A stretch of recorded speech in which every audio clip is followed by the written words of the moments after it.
Dear friends, Maths Aspirants is a collective of mathematics students and research scholars across India, initiated by myself in 2017, and we used to arrange online problem solving sessions and online test series to help the students who prepare for different competitive examinations like JAM, NET, GATE, etc. As a part of that series, today we have Mr. Anand is with us. Anand is currently a senior research fellow at IIT Madras, and his broad research area is functional analysis.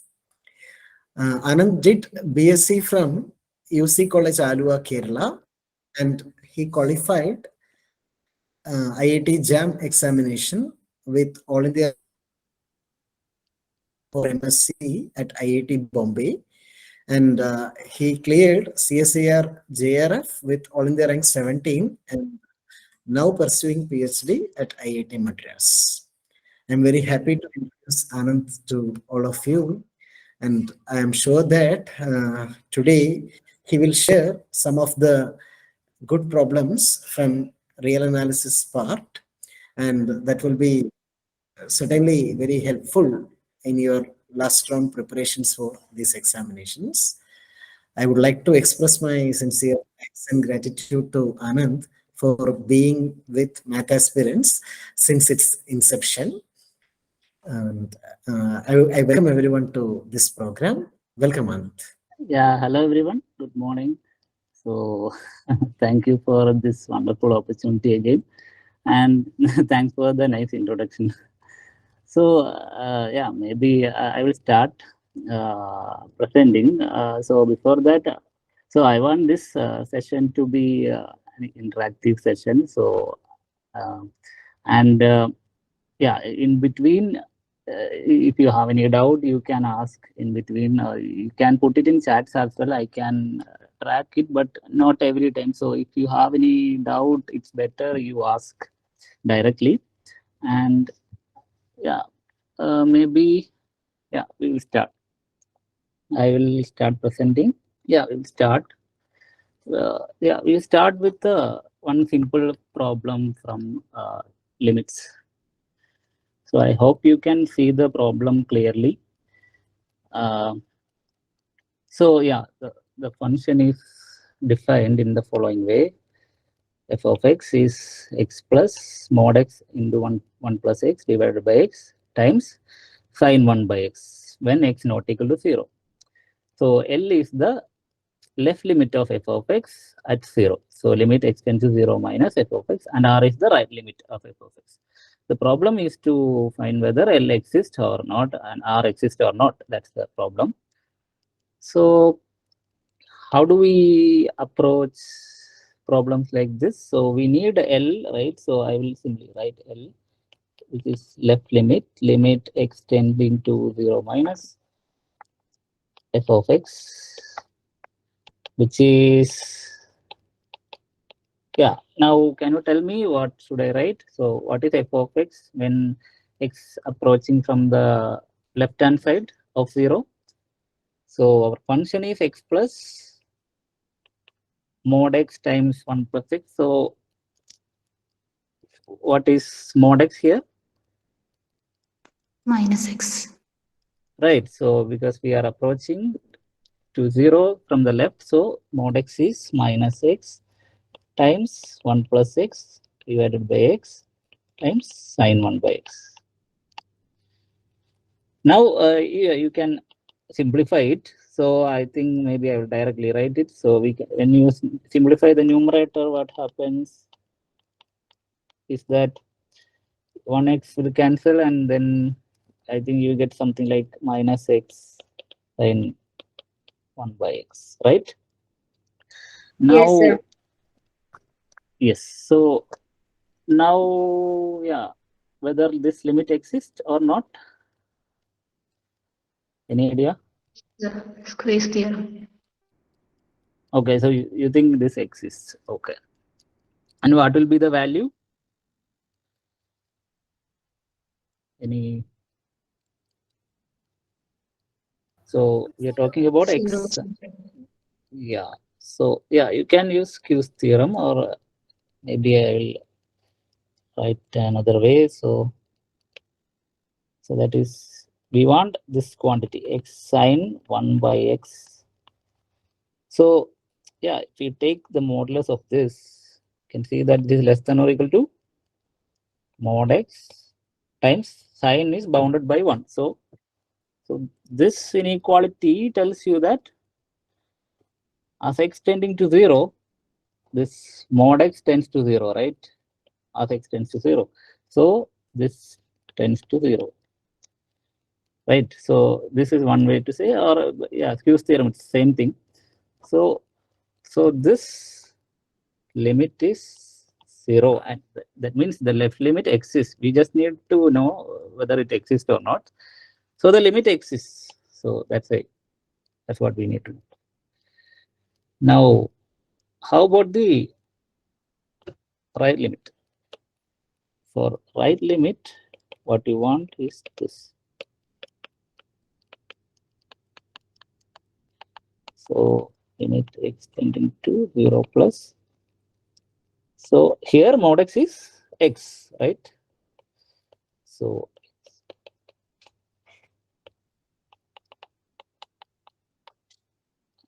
okay. So these are simple calculations. That's why I'm not explaining much.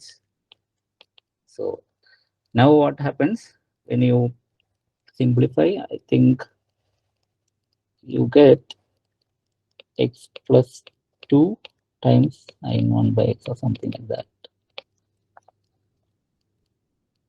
Right? You can check it. So now, any idea whether about this, whether it exists or not? Maybe we can split. Yeah, we can split this into two as follows. So maybe I will write it in another page.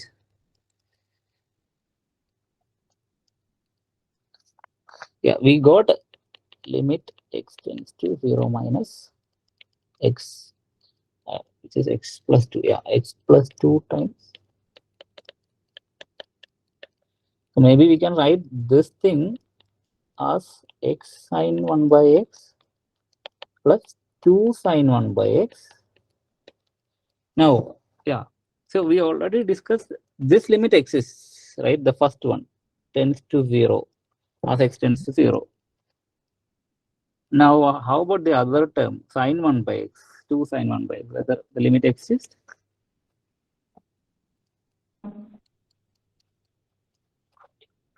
I didn't hear. Does it exist? No, sir. Yeah, any reason for that? Like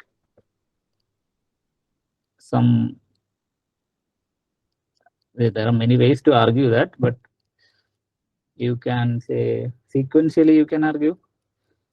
So maybe, yeah, I don't know, like so this doesn't exist because one way to see it is, so you know the sequential criterion, right? So if limit x tends to a f of x equal to L, then this is if and only if for any sequence, I'm not writing the full sentence, but tending to a, you need f of xn to converge to the same limit, same value. So this is the sequential criteria. This is one way to argue. So what happens with sine 1 by x is that we are looking at limit tending to 0. So you can take xn to be, say, 1 by n pi. So when this tends to 0, now when you put it in sine of 1 by x, you get sine of n pi, which is 0 for every n. So this tends to 0. So some other sequence you can take, say, something like 1 by, so the other type. So it's maybe like 2n pi plus pi by 2 or kind of. So this is also tends to 0, but when you apply it in sine 1 by x, you get sine 2n pi plus 5 by 2, which is 1. So it tends to 1. You get this tends to 1. So you get two different values. So that means it will not satisfy this criterion. So that is one way to argue. I mean, there are many ways. So I just want to remind you of that. So yeah, so that is what we got. So that's why this one limit exists. So what we got is the following. So this is 0. This doesn't exist. We want to talk about the sum of them, right? So can I say the sum doesn't exist, or is it always true? If some limit exists and some limit doesn't exist, when we add them, can we say it doesn't exist always? Any idea? So you know the following. You have the algebra of limits, right? So generally you have this result. Limit say x tends to a f of x plus g of x. You have this formula. Limit x tends to a f of x g of. You can do this provided you know that this Both limit limits. exists and this limit exists. That is what you know from the limit property. So here the situation is different. That is, you have two terms in which one limit exists, the other one doesn't exist. So my question is, can I always say that when I add them, this doesn't exist? Or is there any cases when in some cases it exists? So are you aware about that? Or so if not, I will just simply explain. So the answer is it always doesn't exist. So if you have some function whose limit exists and some other function, so I will simply write it. So suppose f of x limit x tends to a. Suppose this is L, limit exists, and g of x doesn't exist, suppose. Now I can always say this, the following. The question is whether f of x plus g of x exists or not. That's the question, right? So we can prove by contradiction. So suppose the limit exists, suppose. So suppose limit of this, I'm not writing x tends to a, I think it's understandable from the statement. So suppose this limit exists, say some L prime, then what happens is that you know that f of x also exists, limit f of x also exists. So from the algebra of limits, you know that this limit also exists, right? Because this can be seen as sum of two terms or difference of two terms where both limit exists. So that would mean that this limit exists and the value is L prime minus L. But that is a contradiction, because what is this? This is just g of x. We assume that g of x limit doesn't exist. So this is a contradiction. So that is how we prove in general. So generally you can always do this. So if you have a limit which exists and then doesn't exist, when you add them, it always doesn't exist. I mean, so I just want to make that point. Why is it true? I mean, generally people don't care about this. They just simply say it doesn't exist, but this is the reason. So I hope you understand it. So I will move on to another problem if everyone got the idea. So yeah, I think I can move to other. Okay. So yeah, this is another problem from, yeah, mainly I have collected problems from this limits, continuity, differentiability, and some one or two problems from related to Riemann integration. So yeah, let us see how this problem goes. So let us see what is given to you. So every time when you see a problem, just look at the conditions given to you. So it's very important. So what is given? F from R to R is a differentiable function. F of 2 is 2. That is the information given to you. Another thing is this inequality is given. F of x minus f of y modulus is less than or equal to this 5 times mod x minus 5 or 3 by 2. Now you have given another function, say g of x, which is x cube f of x. Then they are asking about the derivative of g at the point 2. So that means g is defined in using f. So x cube f of x. That means you should know what derivative of f is. So can you, from this conditions, can you get some information about the derivative of it at some point or at all points maybe? Can you use this inequality to get something? I mean, these kind of problems are common nowadays. If you have experience in solving problems from previous year question papers, whichever, not just IIT JAM or anything, you must have seen these kind of problems. So if you are seeing it for the first time, maybe it feels non-trivial, but yeah. So any idea how can we use this? So this is the inequality we know.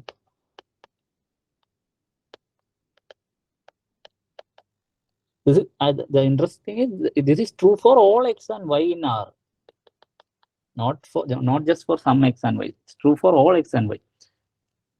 So any idea? Divide by mod Divide. x minus y. Okay, so yeah, that is what made you think that way? Because we want the derivative, right?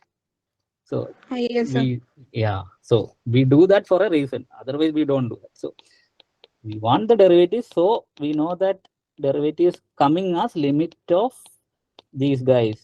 So that is why you divide it by x minus y. So yeah, for all, yeah, x not equal to y. For x equal to y, that doesn't make sense. So for all x not equal to y, x, y in R, you have this inequality. So now what can we say? Any? So yeah, what we got is modulus of f of x minus f of y divided by x minus y is less than or equal to 5 times, sorry, 1 by 2 for all x, y. So will it give any idea about derivative of f at some point or any point? We can find the derivative at x. Yes. So how do we find from this inequality? For if we take y tends to x, then it will the left hand side will give mod of f dash x, and right hand side will go to. Yeah, right. So yeah, so I will, so because it's coming in x and y, maybe I will simply pick an arbitrary real number. We will see what f dash a is. Your idea is correct. I am just explaining. So we need to find the derivative. So what inequality we know is this. So fix an a in R. So we have this inequality, right? I am writing a because generally that's what we do, right? We don't use y. We use y for variables. So in order to avoid confusion, I am writing a. So we have this inequality. So this is true for all x, right? Not equal to a from the above statement. Now, as she said, when x tends to, so what we need is the limit of this guy, right? As x tends to a. We want to see as x tends to a, where does this go? That is the value f dash a, right? That is by definition, f dash a is limit of x tends to a, f of x minus f of a by x minus a. So that is why we are doing this. Now, from this inequality, what can we say about as x tends to a, where does this go? That term, you can see the right side, this thing tends to 0, right? As x tends to a, mod x minus a power half. So you can say this also tends to 0. That means here a was arbitrary. So whatever a I take, I am getting f dash a is 0, right? So this function has the property that derivative is 0 everywhere. which means what is that function? Constant function. Yeah, so f has to be a constant. Can you tell me what that constant is in this case? 2. F is equal to 2, because it is given that f of 2 is 2. So that means that constant must be 2. So in this case, our f is nothing but the constant function 2. Now you have nothing to do, right? So now you can find. You found f of x, which is 2. So g of x is nothing but 2x cube. Now you can find g dash 2. So that you can find. I hope you got the point. So can I move on to another problem? Yes, sir. No, I have included a similar problem just for experience. So it's similar, but not exactly the same. So again, so one thing which I want to say in this problem, see, this condition of differentiability, which was not required, which was, we already got it. We didn't use it. We already got it, that limit exists and tends to 0 always. So it was not required, but yeah, in the problem it was there. So yeah. So in this problem, let f from 0, 1 to r be a continuous function, such that this is another condition that you have, and you have another inequality given. Maybe I will write below.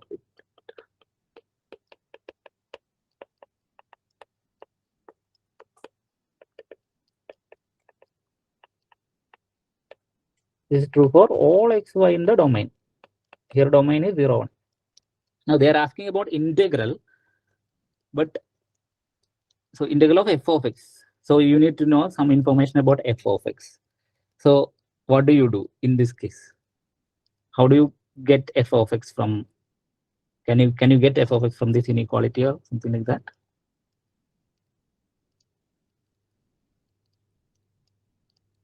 So because we have seen a similar problem, you should be able to know. Dividing both sides by mod x minus y.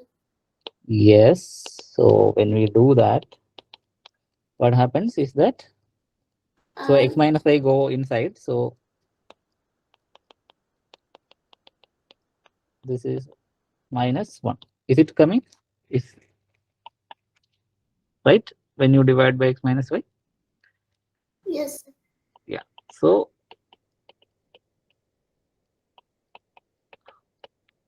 yeah, now you got a nice inequality. So now again, you should be knowing what to do, right? Maybe you can write x tends to a or whatever. So what when you do the same calculation, so what happens to the right hand side? This tends to 0, isn't? It will go to 0. As x tends to y, right? Yes. This time I am writing y because I don't want to write it again. So as x tends to 0, as x tends to y, this tends to 0. Any? So if we multiply mod of x minus y in denominator and Yes. then sin mod x minus y square by mod x minus square is tends to 1. And Exactly. So yeah, I got your idea. So this is what you are saying.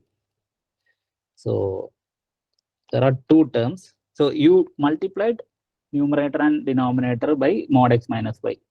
So if someone doesn't understand this, they will be wondering why we multiplied it, right? So there should be a reason. It didn't come from anywhere. It didn't come from nowhere. You did it for a reason, right? Because you know that this limit exists. Sin say limit x tends to 0, sin x by x, that is 1. It's in a similar form. That is why you did that. If someone doesn't know that, then no one, they are not going to do it, right? So because you know about this limit, sin of something by something where that something is tending to 0. So this term tends to 1 and this tends to 0 as x tends to y. That is why altogether this tends to 0 into 1, which is 0. That's how you got this right answer tends to 0.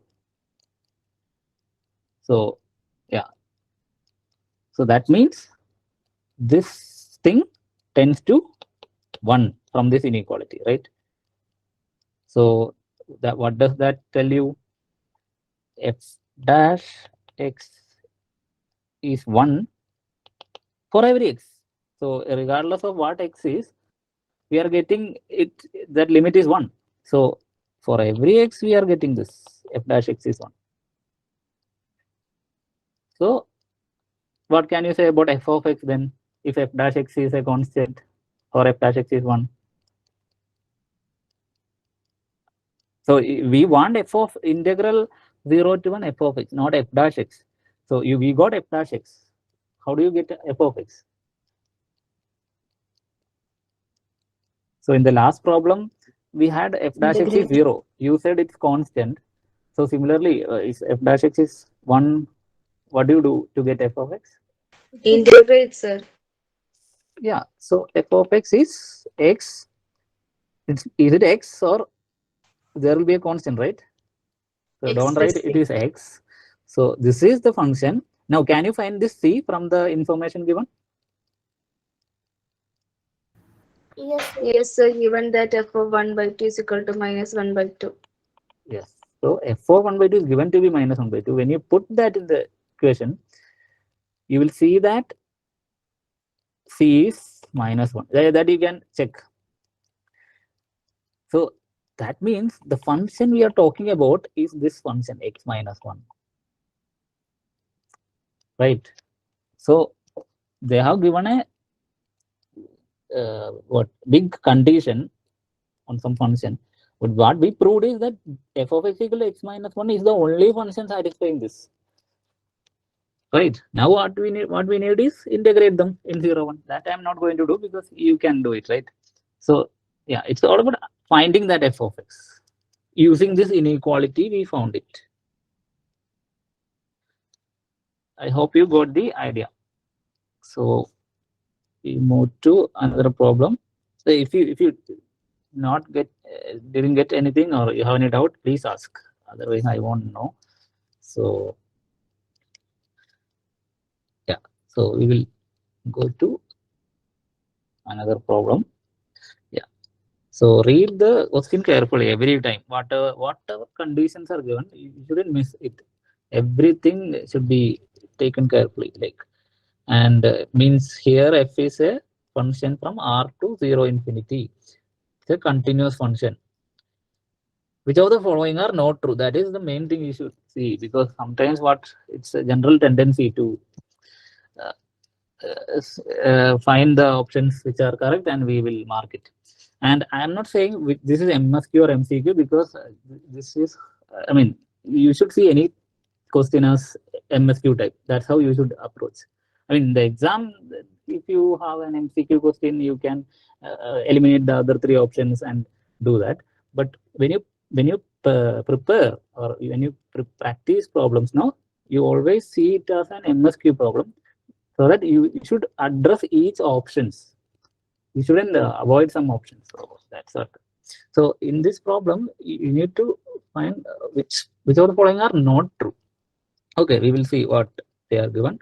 So yeah, the first option says there is an element in R such that f of x is f of 0 plus f of 1 by 2. So any idea whether such an element exists? If you want to disprove it, you have to come up with a function, continuous function, which doesn't have this property. If you want to prove it, just give some using some result or something. Can you say? Always say. So f is given to be some function from r to 0 infinity. It could be anything. It's a continuous function. So they are asking, they are given f of 0 is given f of 1, some value. We don't know what is f of 0 and f of 1. They could be same or different. So they are asking always there will be a, yeah. Any idea? Intermediate value theorem. Yes. So that is the idea. So that means, what do you know about this number f of 0 plus f of 1 by 2? This always lies between, I can't say f of 0 and f of 1, but because it depends on which is bigger, but still I write it. So f of 0 or f of 1 on left or right depends on f of 0 or f of 1 is bigger. So this is always lying between these, right? So, and maybe they are equal. There can be cases when f of 0 is f of 1. In that case also, this average, we are taking basically arithmetic mean. So that average will be itself. Then also you will get a real number. So here in general, we have this inequality. So in fact, there is an x in between 0 1. In fact, close interval 0 1, such that f of x is f of 0. So that is by intermediate value property. So you should know intermediate value property, intermediate value theorem, and the fact that this lies between f of 0 and f of 1. That's what we are using. Okay, so this is a true statement. So this cannot be taken as an answer. Now, what about the next second problem?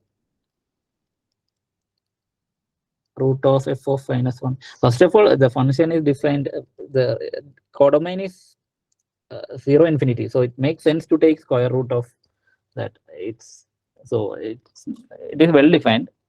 Now, so can we say this? Is it true? Can we always say there is a real number such that f of x? Yes, sir, by IIT theorem. By what theorem? IIT. Oh, IIT. Okay, intermediate value theorem. Yeah, I mean, again, what's the reasoning? I mean, why did you say that? So this is geometric mean of f Yes. of 1 and f of 1. Yeah. So this is lies between, this is geometric mean, which, so if this is less, this, see, I am writing f of minus 1 and f of 1 depends on whichever is bigger you need to write on the right, and whichever is smaller you need to write on the left. And just right. So yeah, same reasoning, right? So that is the idea. So in between minus 1 and 1, you always get a number which is this. So that's the idea. So this is also true. So true statement. So you can't take this as an. What about other two options? There is a real number such that f of x is integral minus 1 to 1 f of t. Or the second option is not clear to me. Second option, okay. So you got the first option, right? It is basically the arithmetic mean of two things, which you know it lies between that two numbers. Yes, yes. Similarly, what is the root of product of numbers? That is a geometry mean, right? Root of AB. Yes. So it always lies between A and B, right? Okay, okay. That's If you are you confused, or that always lies between A and B. So yes, that's yes. why that is what we are using basically. Yeah. So yeah. So yeah. What about third and fourth? If you want to disprove something, you can simply come up with a continuous function which doesn't satisfy this property. Third option is not true. We can take if t equal to 1 for all t. Okay. So you are saying third option is not true because we can take the constant function 1, which you can take. You should look at the conditions. According to the condition, we can take because it satisfies all the properties. Yes. If f of t is equal to 1, integral minus 1 to 1 f of t is 2, right? Because the length of the interval minus 1 1 is 2. So you cannot find any x such that basically 1 equal to 2, which is not true. So yeah, this is, so third option is not true. So it should be a correct answer to this problem. So that's how generally this how you come up with. You try to put some examples and see whether it is true first. Maybe that statement is true, but what if it is not true? So this is how you eliminate some options. So how about the last?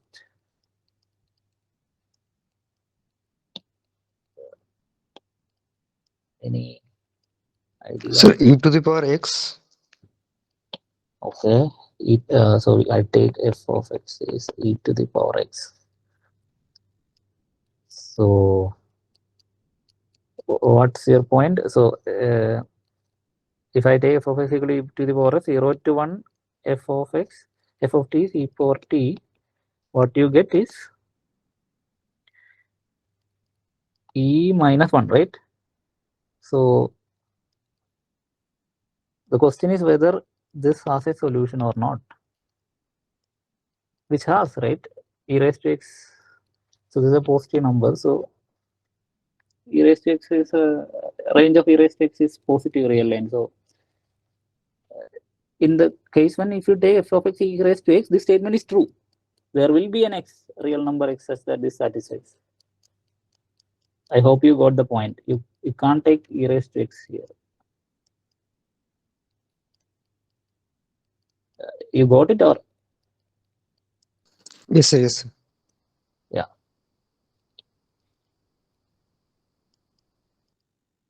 So e raised to x won't work.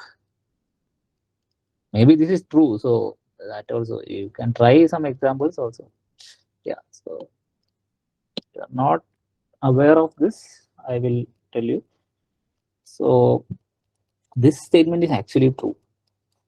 So I'll tell you why is that.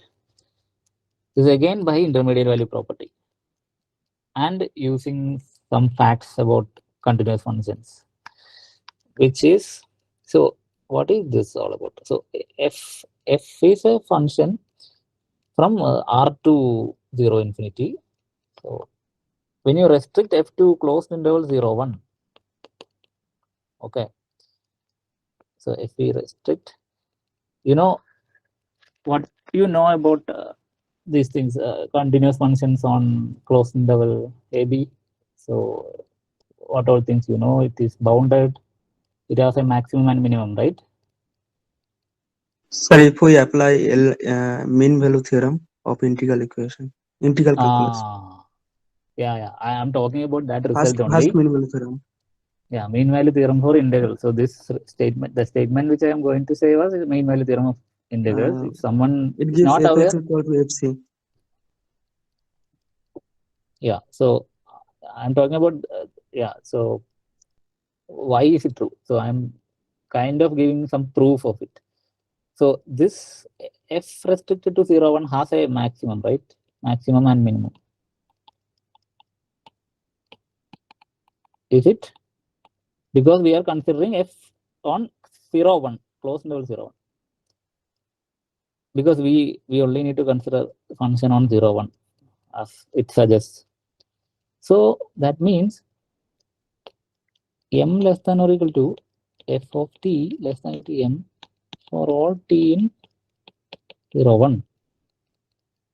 Now integral also holds the same inequality, right? You have studied properties of integrals. So this says that in fact this number, no, that lies between maximum and minimum. So the number which is given on the right hand side, this one, this is a number which lies between the minimum and maximum of the function on 0, 1. So can you tell, can you say now whether there will be exist an R such that f of x is this? Yes, it is true. Right, by intermediate value theorem. So yeah, so this, so I will write a general version of this, but this is true. This is a true statement. So so generally this is what happens.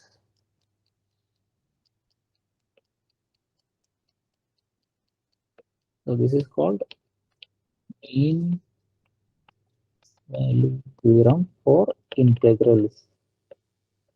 So this you must have seen this, but just recalling it. So this is continuous. Then there is x in AB plus that.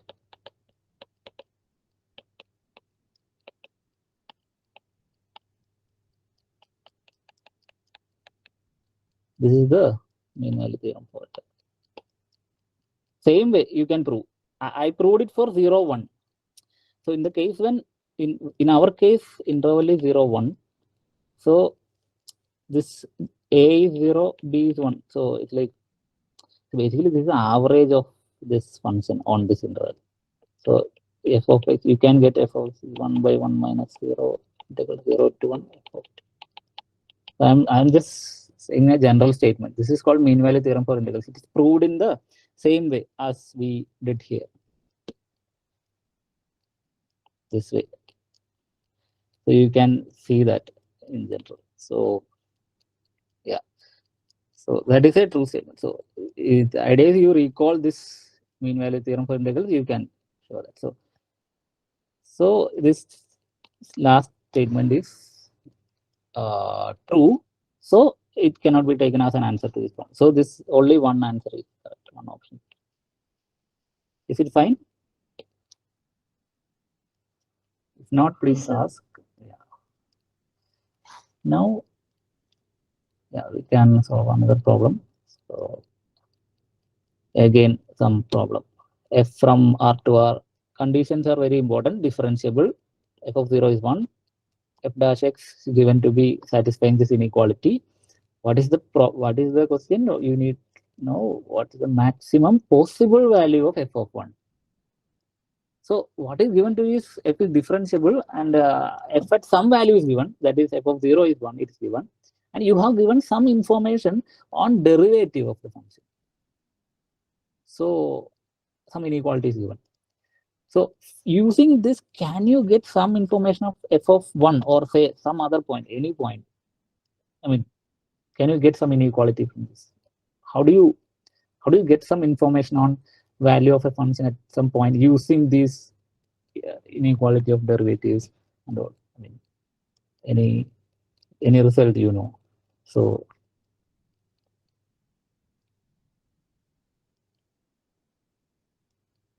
I draw the graph. At 0 they have given 1, right? F of 0 is 1. They're asking about f of they're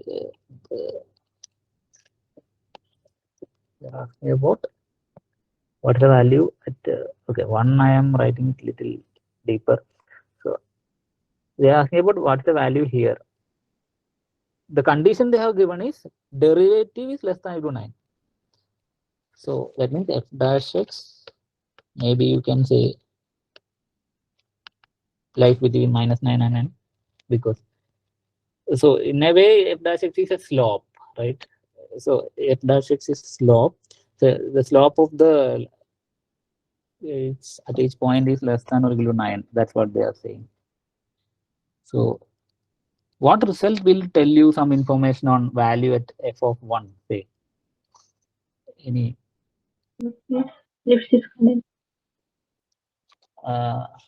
what I didn't hear.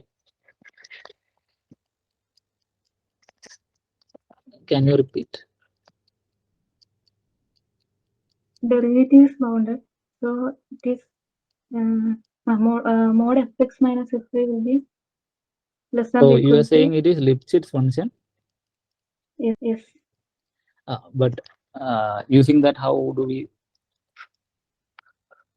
talk about f of 1? Okay, suppose whatever you are saying is correct, you will get this thing. You can prove it. So using it, how do we get information about f of 1? F of 0, 1 is given. then mod f(1) minus f(0) will be less than or equal Yes, so to. you put 1 and 0, right, in the values. I mean, x and in Yes, place of sir. x and y, because that's what we want. We want f of 1. We know about f of 0. So you put x equal to 1 and y equal to 0 and see what happens. I'll give you a simpler answer, but yeah, this is, in fact, we don't need to prove this much. But since you said it, we can 9 into 1 minus 0. So that means we get f of 1 minus 1 less than equal to 9. That means we only need the maximum possible value. So isn't it? So f of 1 lies between 10 and I think minus 8. Isn't it? Isn't this we are getting? So yeah, just so this is not required in this case, but yeah, if you know that, it's fine. This is good. So what I was trying to say, use mean value theorem. It's just a simple application to mean value theorem. So means you know the value at 0, you need a value at 1. So what by mean value theorem, what you know is f of 1 minus f of 0 by 1 minus 0 if f dash c for some c in between 0 and 1, right? So by the condition given, this is less than equal to 9. So that means f of 1 minus f of 0, which is 1, is less than equal to 9. So from that you get f of 1 less than equal to 10. That way also you can see. What she said is something, she's proved something stronger than this. Yeah, but that is good. Maybe in some problem it will help you. So this inequality too. So what we got is this or this. What we only need maximum possible value. So we don't need the left hand side inequality. Yeah. So what we got is f of 1 less than 10. So what will be the answer? Answer to the problem? 10. Yes, but have we proved that there is a function having this property? Is what we want is possible value, maximum possible value of f of 1. That means this there should be a function which having all these properties in which f of 1 is 10. Then only you can say 10 is achieved, right? Otherwise, what we proved is if such a function is there, we proved that f of 1 is less than equal to 10. So that means f of 1 can be 10 or 9 or whatever less than 10. We should, it's our job is our job to ensure that there is at least one function having this property. Then only you can say the answer is 10. Right? We So can take 9x plus 1. What is the function? 9x plus 1. Yeah. So what made you think that way? Like it's natural, right? So it is because for those of you wondering why 9x plus 1 suddenly. So at 0 it is 1. So what she did is the function with the maximum slope, 9 slope. So what we know is f dash x is less than 9, right? So we go for the function with the maximum slope, f dash x is 9. That's the line with slope 9, this line. So this what is, if you look for this function, this will be 9x plus 1. So yeah, f of x equal to 9x plus 1 satisfies this property, all these properties, and f of 1 is 10 there. So it is attained at for some function at least. That is why, so we proved that any function satisfying those properties satisfies f of 1 less than equal to 10. Also, we came up with a function which satisfies f of 1 equal to 10. That is why the answer is 10. Otherwise, maybe there does not exist such a function. Then we can't say 10 is the maximum value. Maybe 9 is the maximum value. We don't know. So it's our job is to ensure that there is at least one such function. I hope you got the point. So I will move on to another problem. So this is a limit evaluation problem. So by this symbol, I mean this floor function. greatest integer function. Okay, so how, any idea how to, I mean, it's not, I won't say it's very trivial, but we want to calculate the limit of each of these x.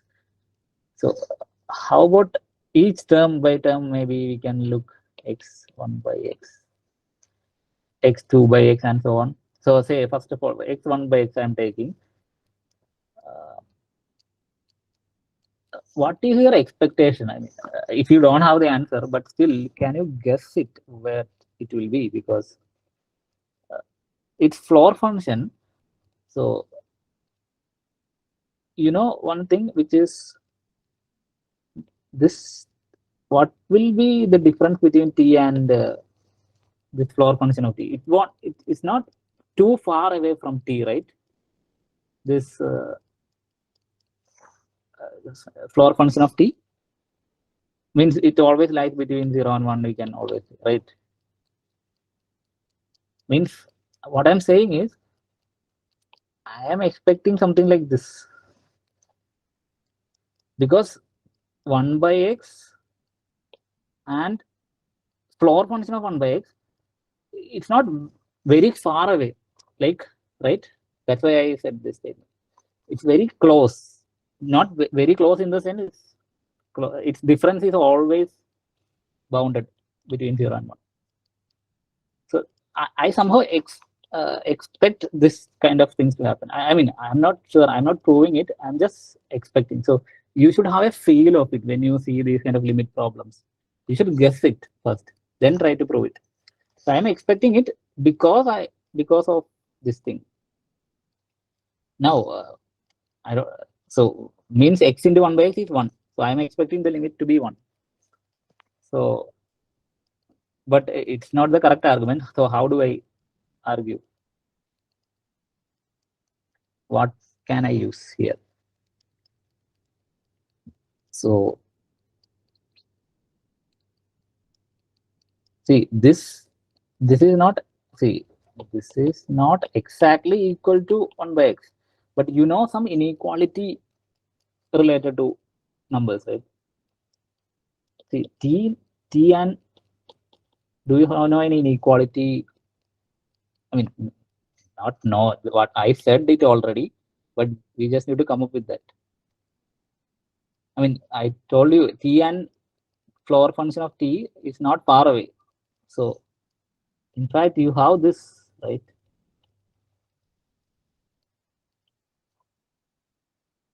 T be any real number, always floor function of t lies between t minus 1 and t, right? Is it true? Yes, sir. So why I said it is because of that t and floor function of t is not very far away. It's close. That's why I am doing it. So maybe I can use this to get some information, because I am guessing 1 by x, floor function of 1 by x is similar to 1 by x. So I will replace t with the 1 by x. So I have this inequality.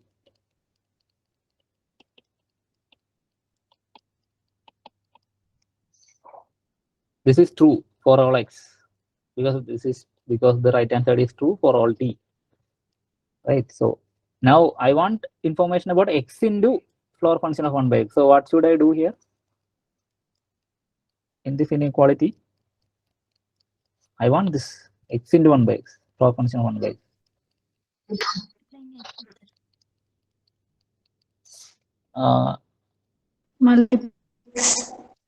Okay, multiply by x. So first of all, we are considering limits, right?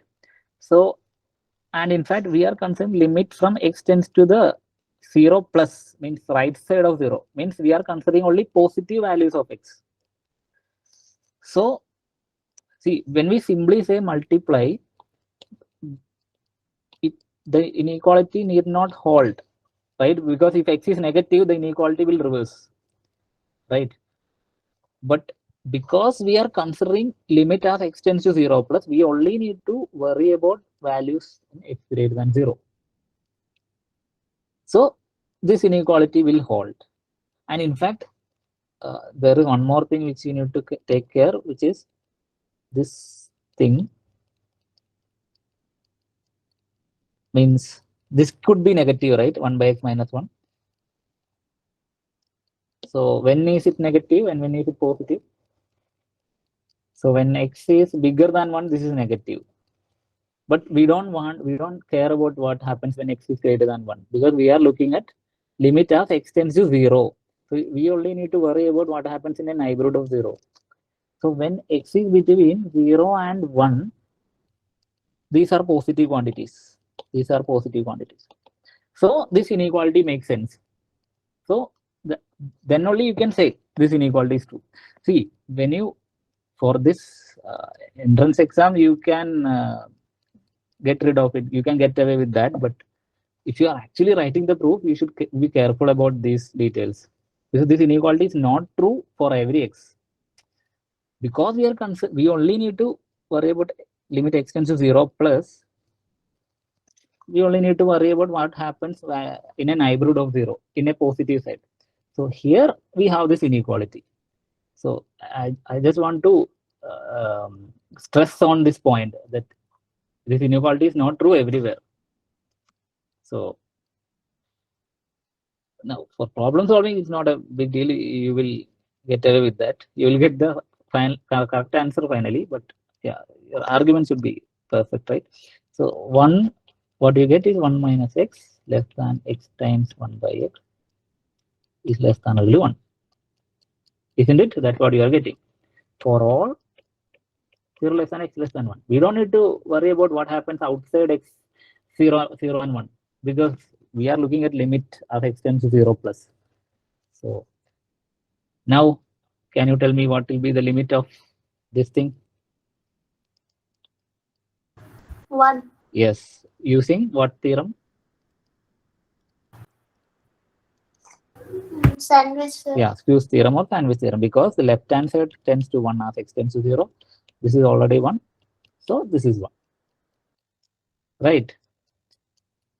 So that means the limit of the first term x into 1 by x, this is actually 1. So I'm asking, what will be this value x into 2 by x limit? In a similar way you can do, 2. it will be 2, right? Similarly, this will be x into 10 by x will be 10. So what will be the final answer? 1 plus 2 plus 3 plus etc. plus 10. Right. So what we did is term by term we took, and we saw that there are 10 terms in which each term limit exists. So we found the limit of each term. So then we simply add them. So the idea is to how to see this, how to see why it is. That's why I gave you some idea why I expect it in this way. You know, x into floor function of 1 by x. I expected it to be something like x into 1 by x. It's not correct argument, but that's what we proved here using this inequality. Okay, I hope you got the point. So see, if I simply explain this inequality, and then you will understand, but you won't understand why I did that. So that's why I gave you one reason. You should always have a guess of what the limit will be. So there should be some motivation towards it, towards writing it. So yeah, I hope you got the point. I mean, you may see it non-trivial if you are seeing these kind of things for the first time, which I was also like that when I was preparing.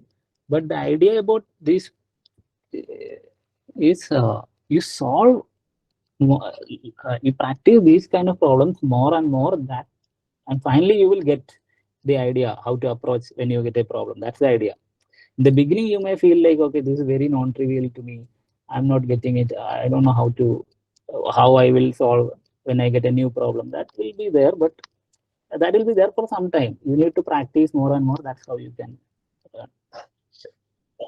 So I will go to next problem. So yeah, again, conditions are very important. F from R to R be differentiable. F of 0 is 0. And what is given?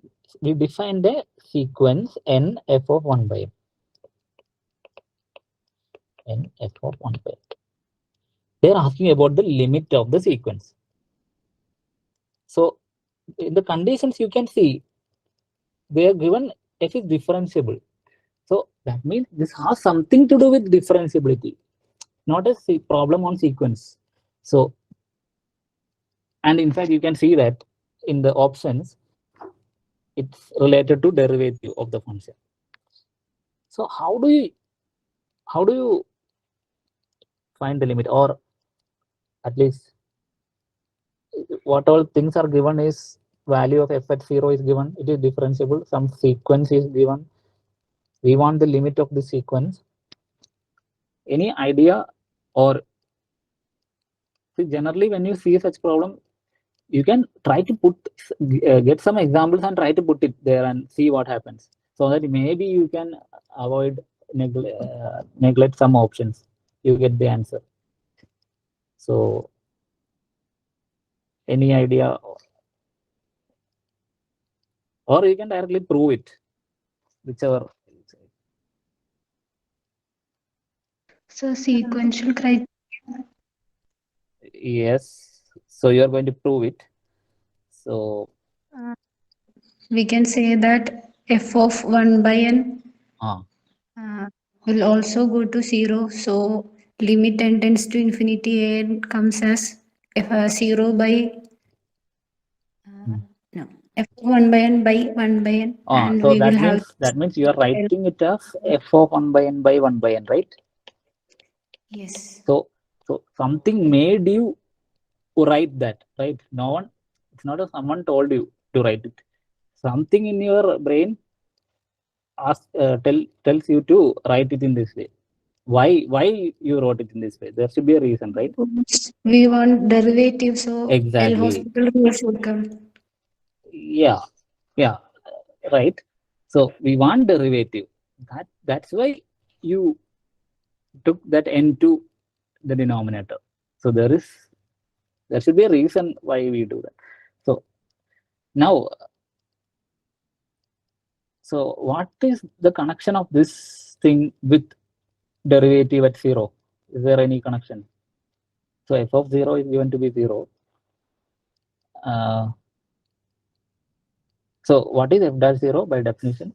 F dash 0 is limit so it tends to 0 f of x minus f of 0 by. Is it of this form, the limit we are talking about? Because what is f of 0 in our case? 0, right? So this is of this form, right? The sequence which we are talking about is we identified that it is of the form 1 f of 1 by n minus f of 0 divided by 1 by n, where this 1 by n is a sequence converging to 0. So by sequential criterion, as she said, this is the limit of, this is the same of the limit, this limit. And by the condition given that function is differentiable, it is differentiable at 0. So that limit exists, and that limit should be f dash 0. I hope you got the point, right? So we approach through the sequence 1 by n. So we use everything. We use the fact that in fact we don't need a function to be differentiable everywhere. We just need function to be differentiable at 0. I mean, so yeah. So seeing this may not give you anything, but yeah, there is some connection with derivative which gives you some idea. Like she said, you take n to the denominator. That's how you see that the limit should be f dash 0. I mean, this is not equal. I mean tends to f dash 0. Because f dash 0 is limit x tends to 0, f of x. So by sequential criterion, we approach through, say, a sequence 1 by n. You get f of 1 by n minus f of 0 by 1 by n tends to the same limit, which is f dash 0. That's what we have. I hope you got the answer, got the idea. So yeah, we proved it.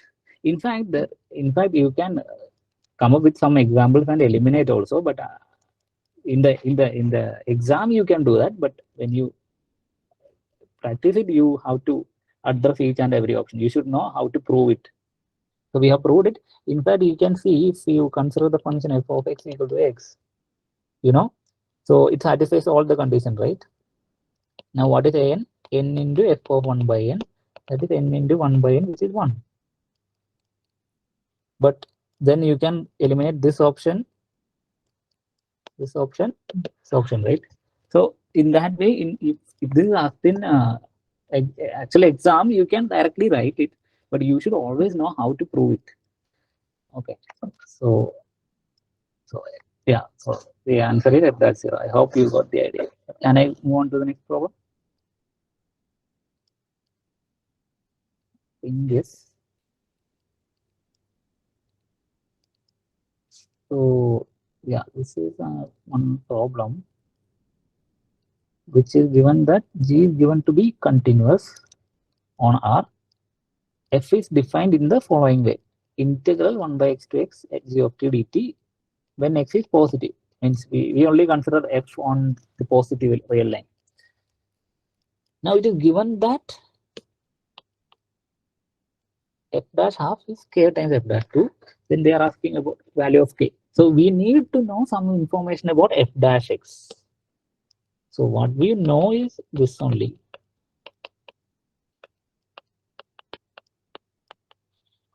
Can you find f dash x from here? I mean, is there any way in general? Leibniz theorem. Okay, you know some result. So yeah, so maybe I will recall it. So Leibniz theorem or something. So some result which is, this is actually proved by using the fundamental theorem of calculus. So in general, this is how this goes. So I'm not writing the full condition just for you to understand. So this is say I of x, some function I of x, f of t dt. Suppose you have a function of this form. I'm defining this as, then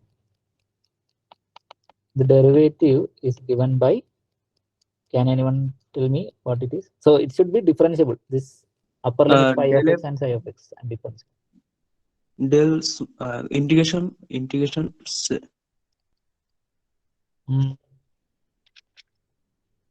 Is there any integral sign there? oh no. Okay, so it should be phi dash x f of phi x is minus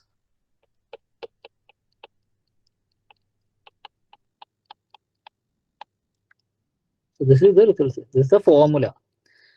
Now, I mean, see, for those of you wondering how this came, I can tell you. So this is, maybe I will take one more page. So you know the fundamental theorem of calculus, right? Fundamental. So if you have f continuous, I'm not writing full sentence. So on say a, b, and you define this function integral a to x. So what does fundamental theorem of calculus says? F dash x is f of x, right? So this is the fundamental theorem of calculus, but here it's more something more general. Here instead of the lower limit a, and which is a constant, and x, here you have general functions. It could be any differential function. So the idea is simple. So what you do is So in general, suppose you have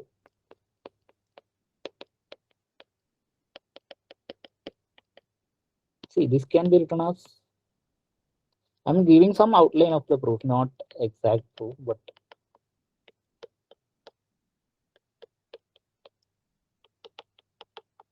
this is true, right? This integral psi of x to phi of x, I will split it into two as a to phi of x minus a to psi of x. So now I need to differentiate this. So in order to differentiate the left hand side, I need to differentiate each two terms. Now, how will I differentiate these two terms? So I will tell you how this can be differentiated. So see, this thing is nothing but f of phi of x, right? If f of x is this, it's just the composition of f with phi of x, right? We are basically just putting, instead of x, we are putting a phi of x, right?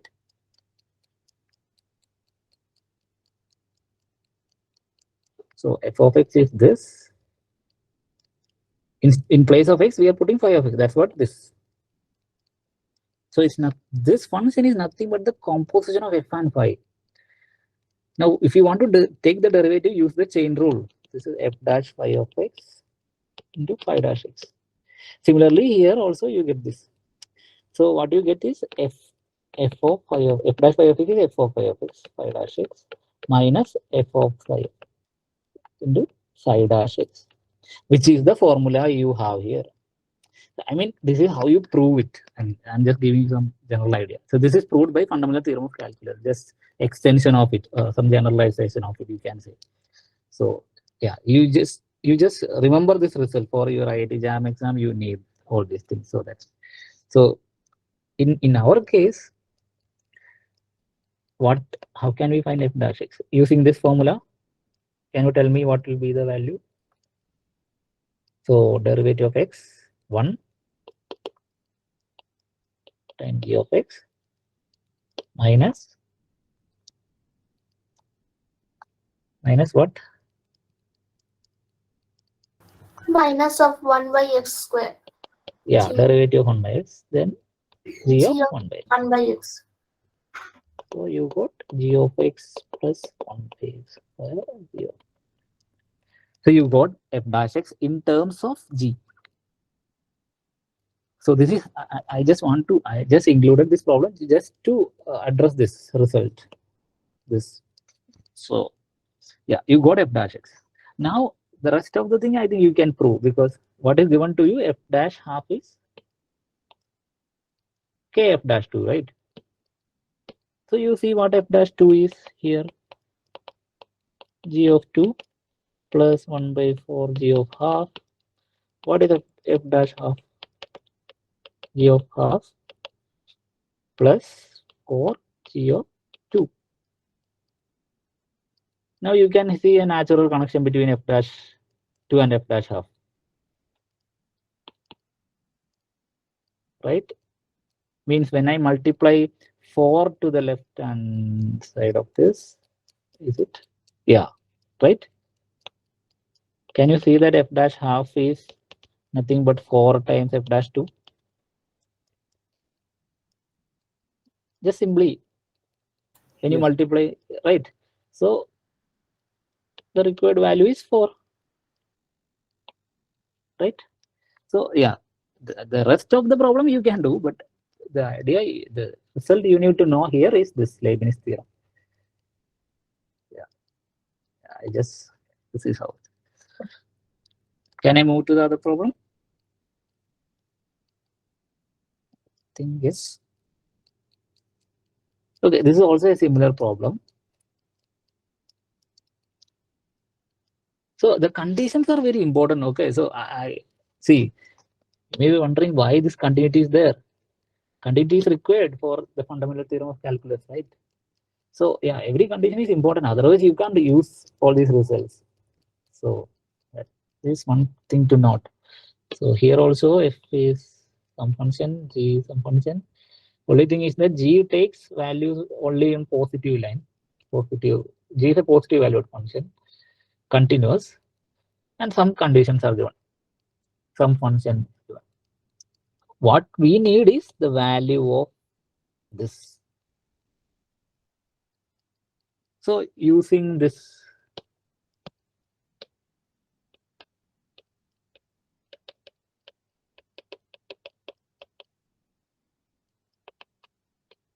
can you get any information about f using this equation? How do you extract some information about f from, I mean, this is an integral equation, so how do you take f from here? Because we need to know about f, right? F and g, in fact. We can derivative both sides, and then Yes. we will get. And we know how to differentiate this kind of thing, right? So I can take derivative on both sides. So by the previous formula, you're going to get derivative of x cube plus x square is 3x square plus 2x times f of x cube plus x square minus 0. There won't be any other term, equal to 2x. This is the equation you are going to get when you differentiate on both sides.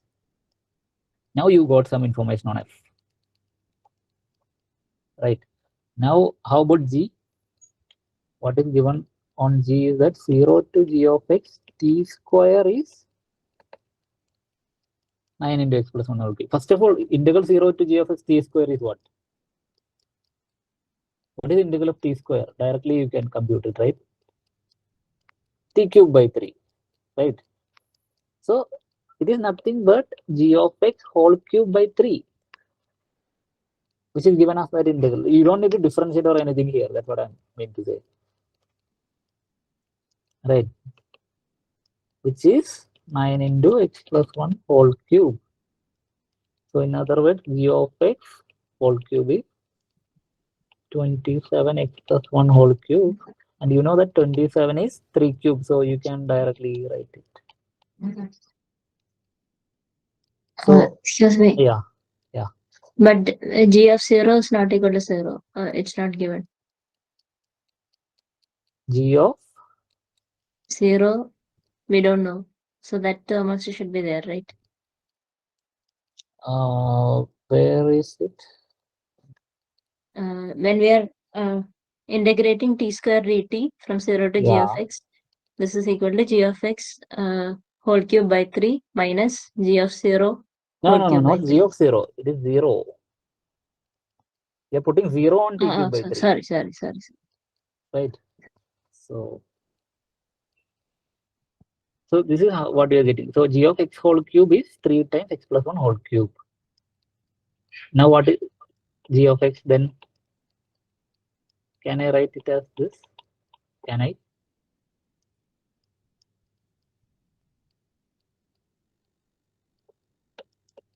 Is it true or? True, sir. What do you know about cubic function?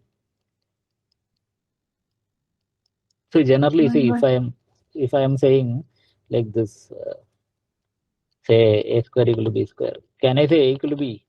No, right? It could be a equal to minus b. But for cubic, do you have this? A equal to? You know this Yes, function sir. is 1 1, right? X cube function is 1 1. That is why, because g of x cube is 3 into x plus 1 whole cube, you can say g of x is 3 into x plus 1. Suppose that instead of cube 3, if suppose the power was 2, you can't say it, right? So yeah, I just want to point out that. So in this case, g of x is 3 into x plus 1. So you got g. Now there's nothing. You know g of half now. Now only point is to find f of 2 and f of 12. So how do you get f of 2 and f of 12 from this equation? Only information you know about of f is this. Yes?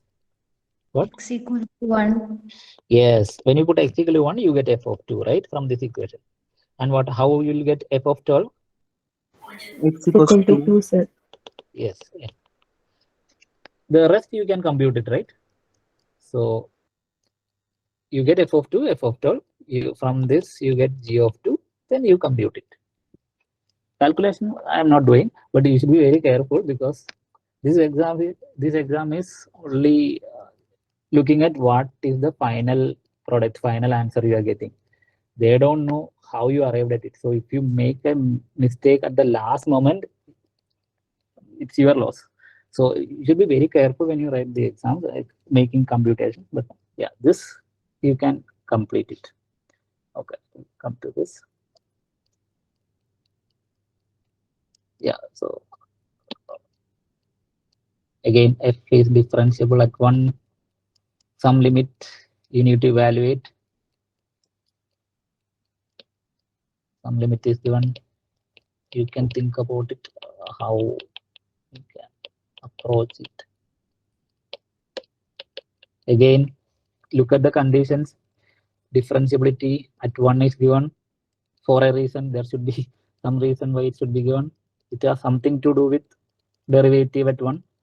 And in fact, the option suggests that. So, and in fact, the terms in the limit also suggest that, because you are looking at f of 1 plus x, f of 1, right? So, what should be the idea? How can we evaluate this limit? There is some power coming. So, generally, when powers come, what do you do? Is there any example? Takes log, sir. Yeah, there is a log method, right? So, see, I'm calling this function, say, as g of x. So, what you do is you look at log g of x, which is 1 by x log of this thing, which I can directly write it as using the property of log, right? Isn't it? When I apply log. Yes, sir. Now, yeah, why we apply log? Will it give something? Can we find the limit of this? So we are doing each approach. There is a reason why we are doing it, right? So we applied log. Why did we apply log? So you got something. Can We you have find the limit extends to 0? We have got the 0 by 0 form, so we can use L'Hospital rule. So why is it 0 by 0 form? When you put x tends to 0, yeah, you get log f of 1. It has something to do with continuity also, right? Because you cannot simply say log. When you apply limit x tends to 1, x tends to 0 on numerator, this tends to log f of 1 because f is continuous at 1. Because f is differentiable at 1. So we are using, and logarithm is continuous. We are using composition of continuous function is continuous. See, we are using all these things in the background. But the thing with these kind of entrance exam is that you can get away with that somehow. Without knowing these details, you can somehow get it. So it is because f is continuous, you can say it. So now it is of the form 0 by 0. Now, as you said, you can use L'Hospital rule. That is also fine. You will get it. But can you directly say it is it of some form? This is directly derivative of something, right? If you can observe it carefully. This is 1 by x log. So in other words, what I am asking is this log f of Derivative of log of g of x. Log of g of x or f of x. Our function is this. So limit x tends to 0, log f of 1 plus x minus log f of 1 by x. So isn't it the derivative of log f of x at 1? Are you able to see that? I mean, you can use that L'Hospital rule. Okay, I'm not against it. We can do that. You will get the answer. But I'm just directly saying this itself is a derivative of, right, log f of x, right? Are you able to see that? See, if I'm defining h of x as log f of x, what this limit says is it is h of 1 plus x minus h of 1 by x. This gives the derivative of x at 1, right? That is derivative of log fx at 1. I hope you got the point. So that means you can directly write this limit as the derivative of this function at 1. So what is derivative of this function at 1? That is going to be f dash 1 by f of 1. Or you can, as you said, L'Hopital rule is also fine. But yeah,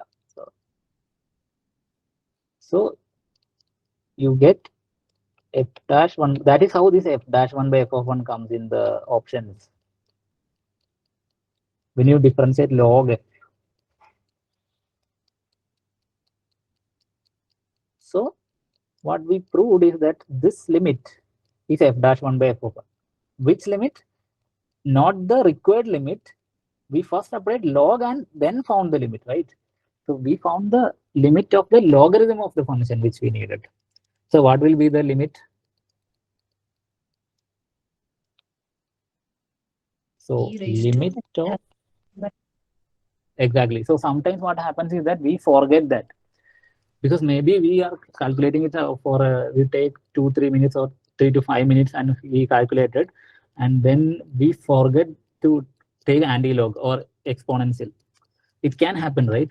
Because yeah, we may be doing lots of problems, so sometimes this happens. So you should be very careful when you do these things. So don't forget to take e to the power, because we found the limit of log g of x. What we need is the limit of g of x. So it will be e to the power f dash 1 by f. Again, there are reasons for it, because you can take limit inside and all. That is why you can do it. So there are reasons behind it, but I'm not stressing too much here, but you should be aware of it. Why limit of log g of x is f dash 1 by 1, then why limit of g of x should be e raised to. That is because logarithmic function is continuous. That continuity is what we are using.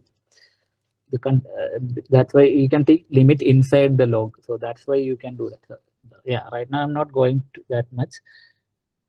So yeah, this is the answer. So the idea is to apply log and see what happens. So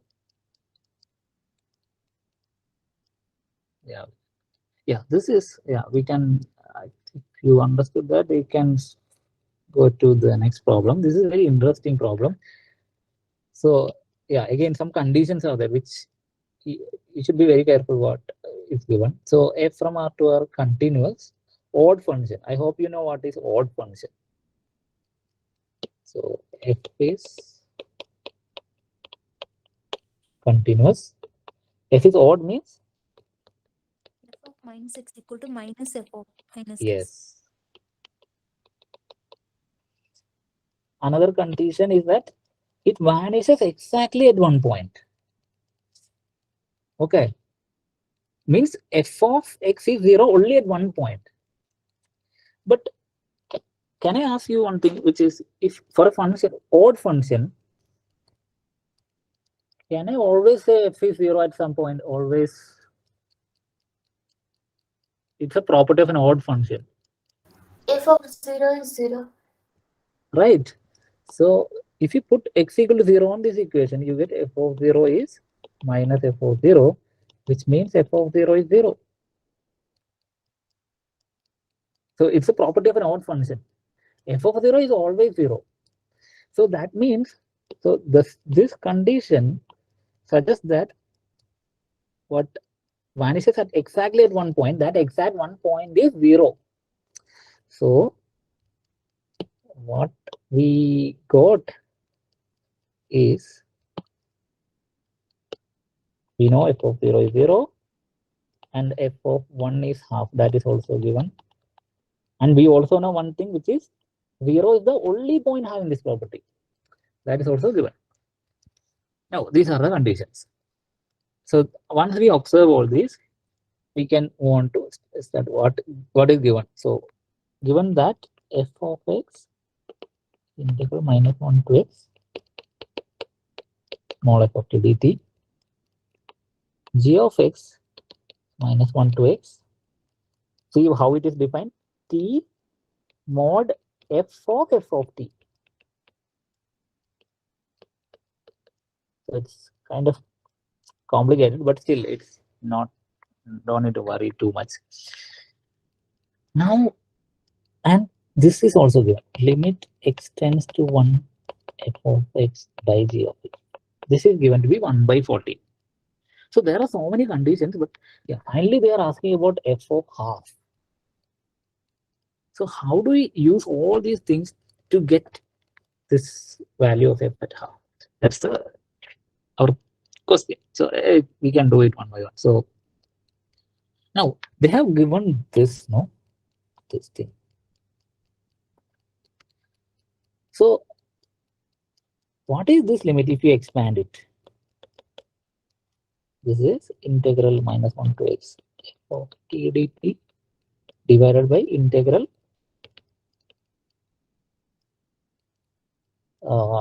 some t. Yeah, for a moment I will write it as g of t, where g of t I am writing it as t times, and otherwise I have to write it every time. So that's why I am just denoting it by g of t. So g of t is t f of t, modulus of f of t. So now see, this value is given to be 1 by 14. That is okay, but can you apply the limit now on numerator and denominator and see what happens? 0 by 0 form. Why is it 0 by 0 form? I mean, ft is odd function, so -1 to 1 is 0. Yes, so Integration. I will tell you. So when you apply, you get this, right? This is how you apply actually. Because I need to stress on these details. I mean, as I said, you can get away with things, but still, when we do it, you should do it properly. So this is how you apply, right? Numerator and denominator. And are you saying that this is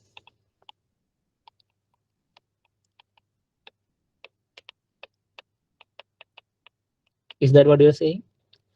Yes. Why is that, first of all, before going into what the value is 0?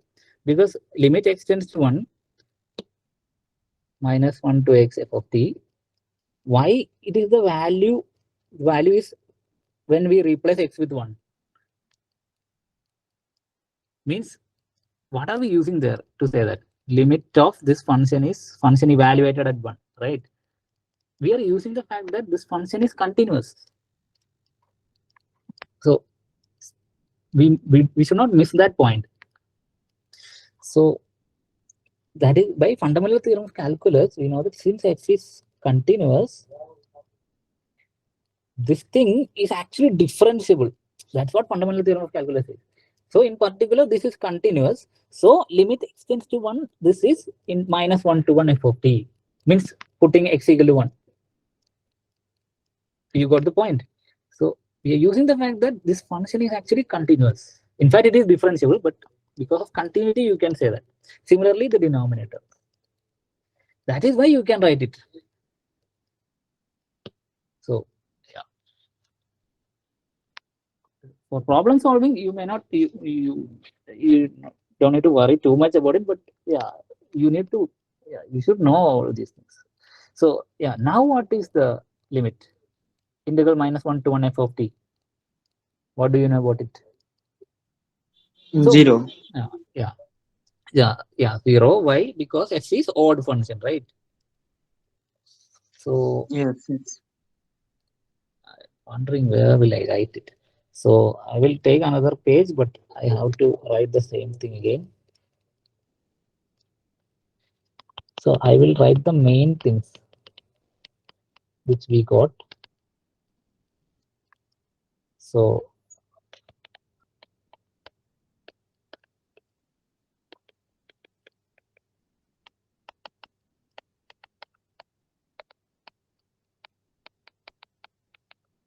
which we wrote.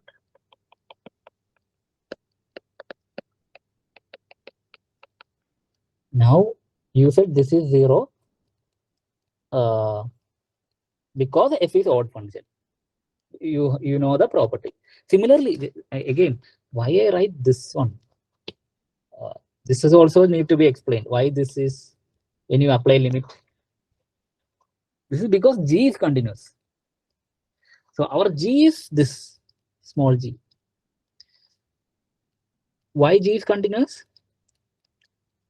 Can you tell me? T into mod f of t. Why continuous?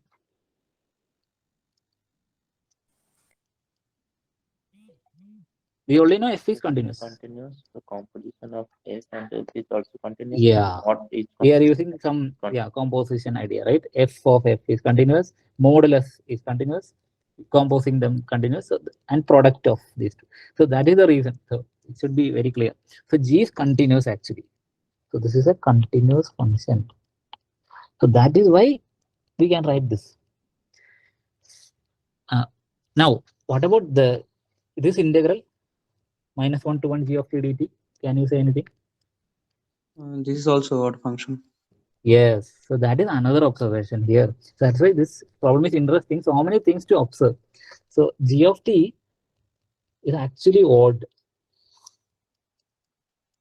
Do I need to show it or you will check it? Because you use the fact that f is odd. So you can show that g of minus t is minus g of t. You put minus t on this, you can see that. So that observation need to be checked. So G is also continuous, G is also odd.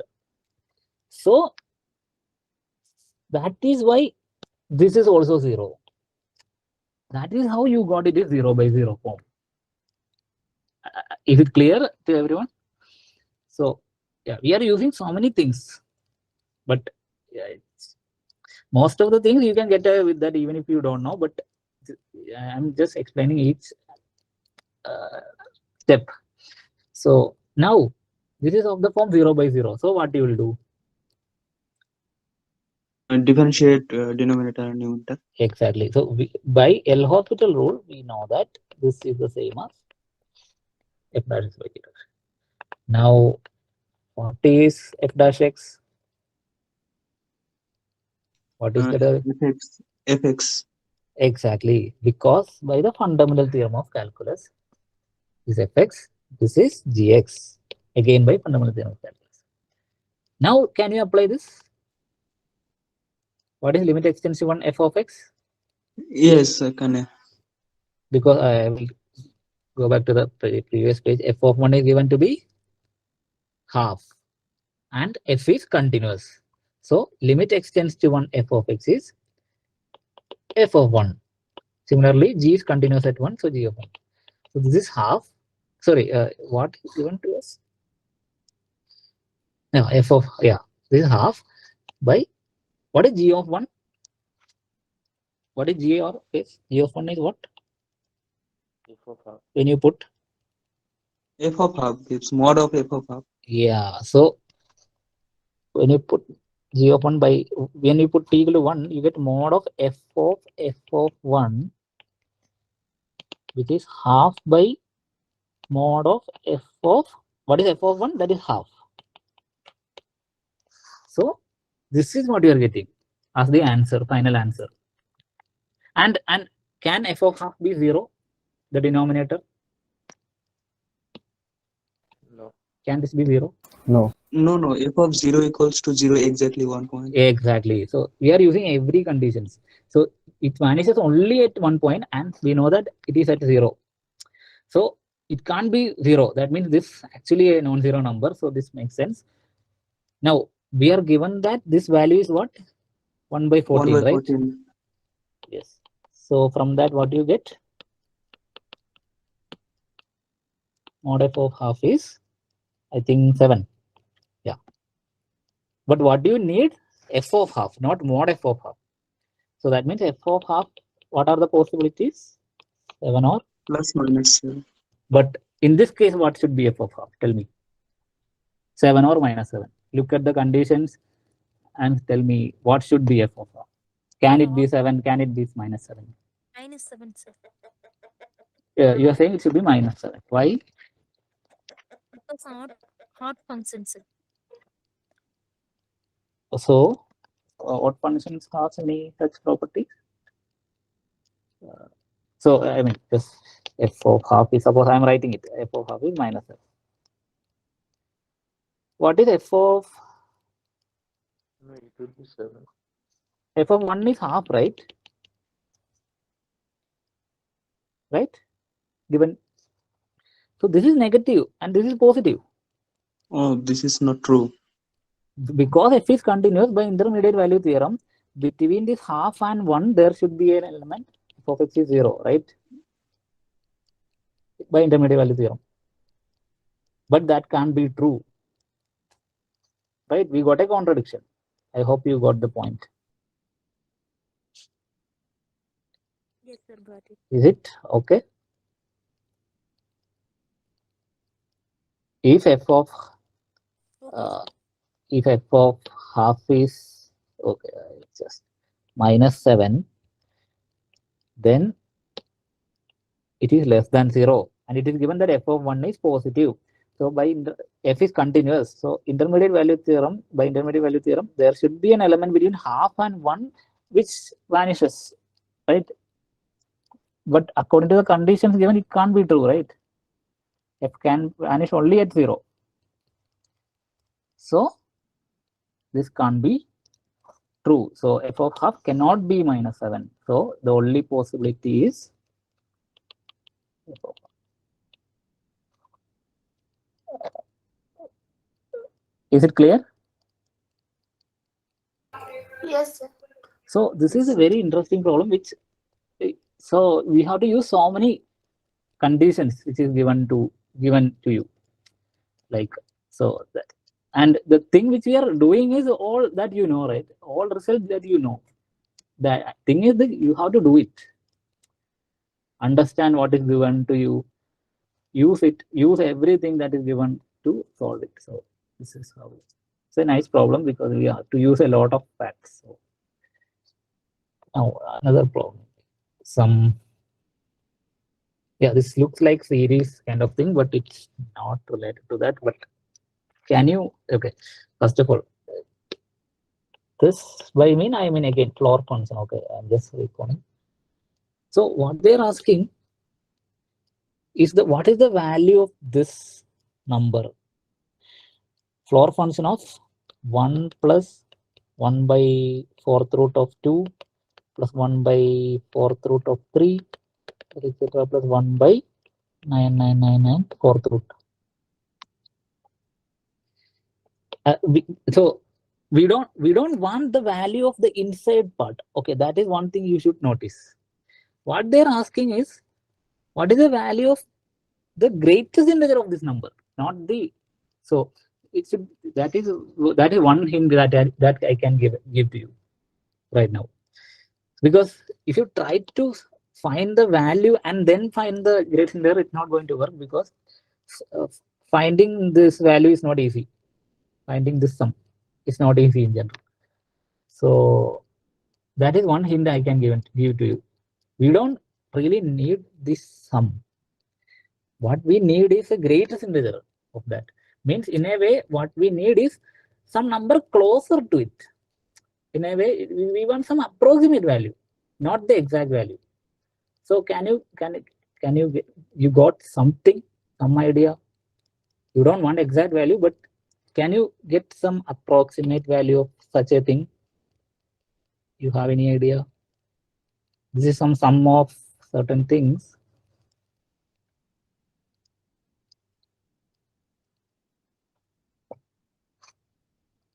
So this is, I think you should be able to say, because this is sum of some things, but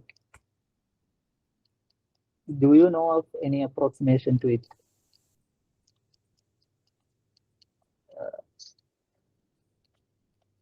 Are you able to think of something? You can take your time, but so, yeah, that's the main idea. You don't need the exact value of this number. You only need some number closer to it. That's the first idea. Then you try to build through it. So anything come to your mind? You can just tell me. You don't need to worry about if it is wrong or anything. Just The fourth root of unity. fourth root of Unity. But why is it important here?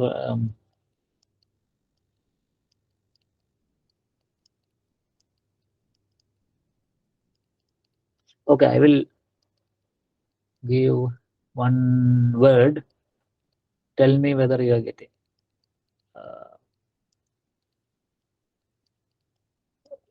Okay, this is sum of something, right? Like, okay, I can see some chats also. Okay, I didn't see it. Yeah, P series, but it's not. But how do we get it? Like, we want an It is not approximation. finite, infinite series. It is finite series. Yeah, it's a finite series. Yeah, even if it is infinite, we don't know the value, right? So you can't really do that. But yeah, see, I can tell you the answer, but you know, I want you to tell me. That is more good because maybe I will. Maybe we have to add all the integer parts of the every number, but I don't know how to get. That is complicated, right? And that is not true, right? In general, not like that. I'm talking about approximation. So this is what you say. Can you see this as sum of areas of something? Areas of some rectangles. Maybe now you get some idea. Using Riemann integrals. Yes, exactly. So yeah, I want someone to say this. That's why I waited for this. But yeah, it's non-trivial. I can understand. It's not very obvious, but yeah, that is why I gave you from the beginning. We don't really want the exact value of this. We want only some number closer to it. That gives you something which approximates summation. What do you know which approximates summation? You learning it from 12th standard, right? Approximating summation. What do you learn? This is the integration, right? So that connection you should have when you see this. Is it clear? I mean, no, I didn't explain the answer, but still, are you able to connect it with integration? Yes, sir. Yeah, that is the first thing which we need. Then later we can try to get the answer. So now, how do we connect it with the? So see this as a Riemann sum of something. This is Riemann sum of what? Which function should I take? F of x. 1 by x to the power 1 by 4. Exactly, natural. This is the function I need to consider. I need to integrate this function from some limit to some limit, which we will see from this. So I will try to draw this.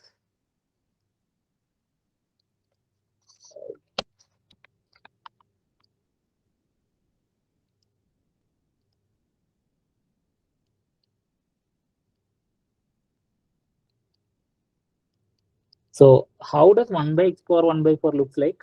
So we are going to draw this thing. I mean, you don't need to say the exact way. It is decreasing, right, on positive line.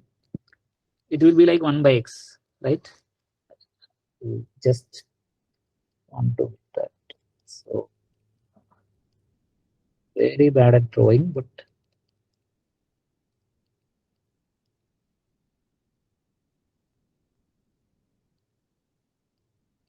yeah, I will not draw the correct way, but yeah, this is going to 0 actually, right? As x tends to infinity. That's the curve. So 0, 1, 2, 3, and so on up to 9999, right? That's the last number which we consider. This is next number is 10,000. I will write until that. Now we'll see. So, okay, so F4.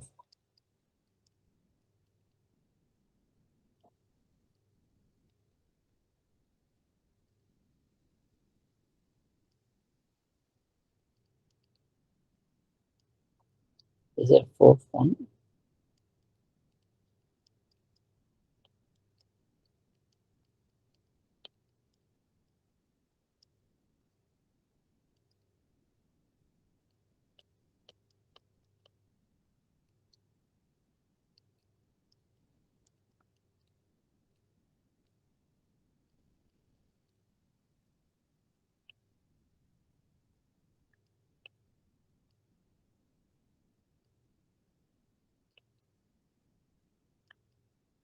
So in between, I'm not drawing. I can't draw everything, right?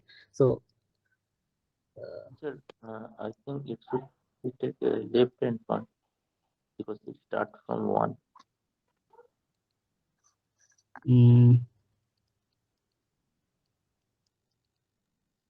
Which one are you saying? F4. So yeah, I'm telling what is this area like.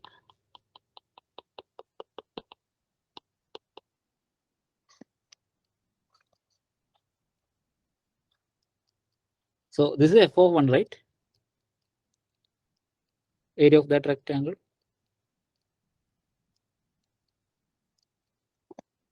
Any doubt? Because see the height which I'm taking is F of 1 level. This is F of 2. Because this is F of 2, right? Just straight to 2. Are you able to see that? Yes, sir. Similarly, so area of this rectangle is F of 1, F of 2, right? So this is F of 9, 8.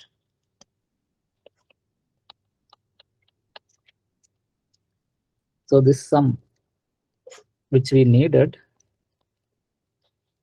So which is bigger, integral or the sum of rectangles?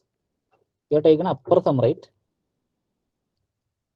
So integral 1 to say 10,000.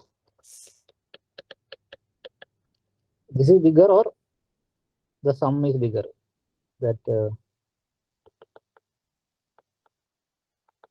Sum is bigger.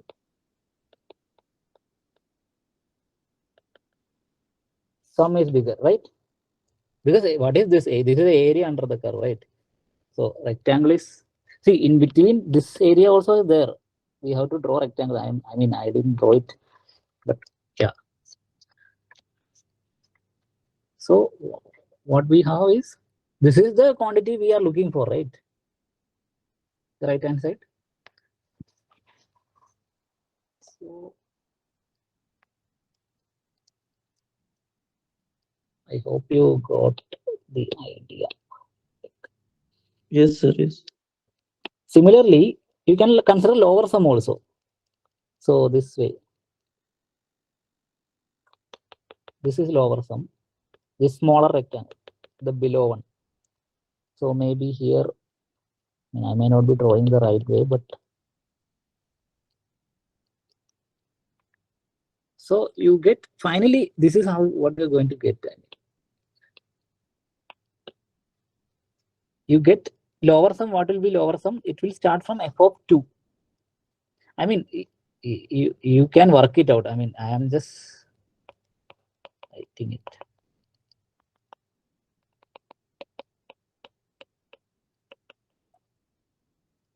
I don't know whether 999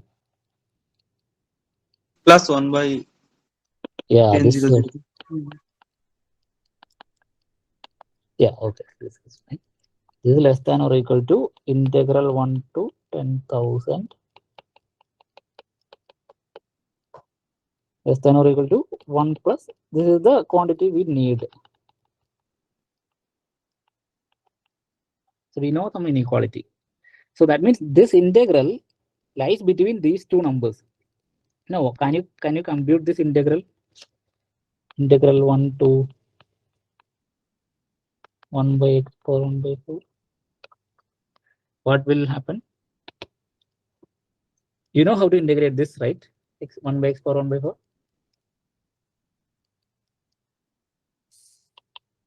Right? X power minus 1 by 4. So you know how to integrate x x power anything. X power minus 3 by 4 Yeah. divided by Yeah. minus 3. So I think you get 3 by 4, right? So 4 by 3 x power 3 by 4. Is it what you are getting?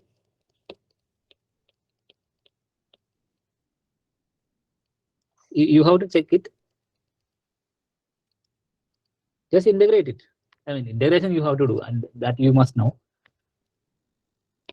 It is 4 by 3 times. What is 10,000 power 3 by 4? What is the fourth root of 10,000? That is where 10. this number. Yeah, that is why this number is important. We can easily calculate it. That is why they have given 9999. So, yeah, 10,000 power 3 by 4 is, it's a fourth root cube, right? So, it is 10 cube.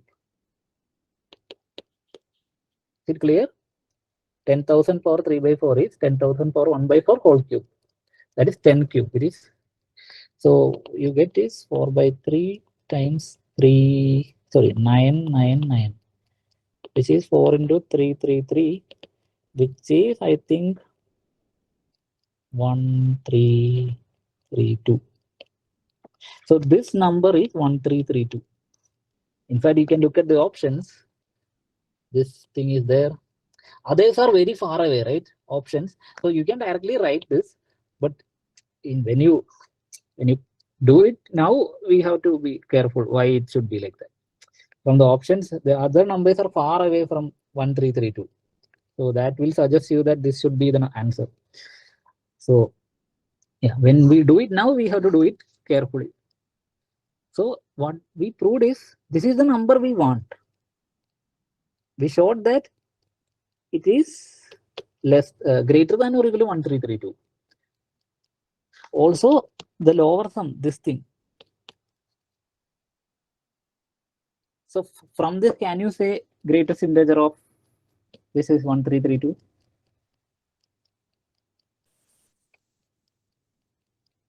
The thing is, this thing is very close to the right hand side. Right?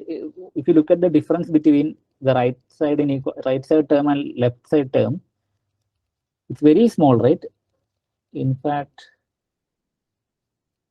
I think, yeah, it's less than 1, right? You can simply subtract it. Only if 2 terms will remain. So this and this are very close to each other. It means its difference is less than 1, and there is an integer here in between. So that means this is the greatest integer less than or equal to this number, right? There cannot be any integer in between. I mean, if you are confused, you can check it. I mean, that you can think about it. So, yeah, the main idea. So, see, the proper explanation is taken time, but when you do it, you just need to compute this integral basically. This integral is giving you the answer 1332. That's it. You can simply write this. The answer will be 1 to 10,000 1 by 4. This is the answer basically. But yeah, if you want to properly argue, this is how you. Yeah, if you didn't get the calculation part, you can think about it. You can do it. I mean, yeah, it's not that much difficult. So I want you to know whether the idea is clear. Yes, sir. Yes, sir. Yeah. So I think the time is going. So I will try to solve one more problem or something. I want to find some good problem.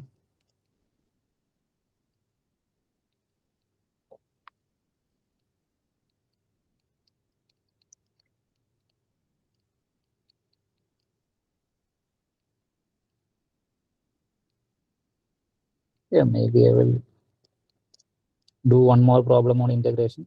There are other problems, but yeah, we don't have time. So you look, see the question, set of all continuous functions f from 0, 1 to r that satisfy this property. Then they are asking about the cardinality of the set. Means they are asking how many such functions are there. So this means there are no such functions, there is only one such function, there is only two functions, or there is more than two functions. We need to see.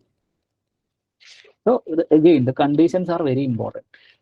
We are looking for continuous function satisfying this property.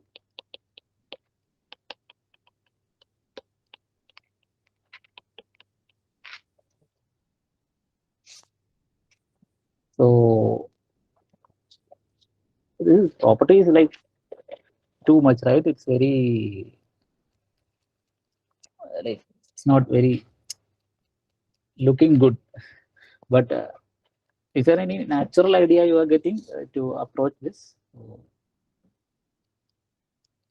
So if you have already seen it, I don't want that answer, because if you have already seen this somewhere and then feeling, then others won't feel comfortable. So I want someone who has not seen this, who is seeing this problem for the first time to answer. I mean, give some inputs. So, so what do you know? What you know is f is continuous. Also, it satisfies this integral 0 to 1. Yeah, this says something. F of x into 1 minus f of x is 1 by 4. So, what does this has to do? Like, so this is of the form f of x into 1 minus f of x. That is y into 1 minus y form, right? Y into, see, this is of the form y into 1 minus y, where y is replaced by f of x, right? So do you know anything about this function? So what is this? This is nothing but y minus y square. This is a quadratic polynomial.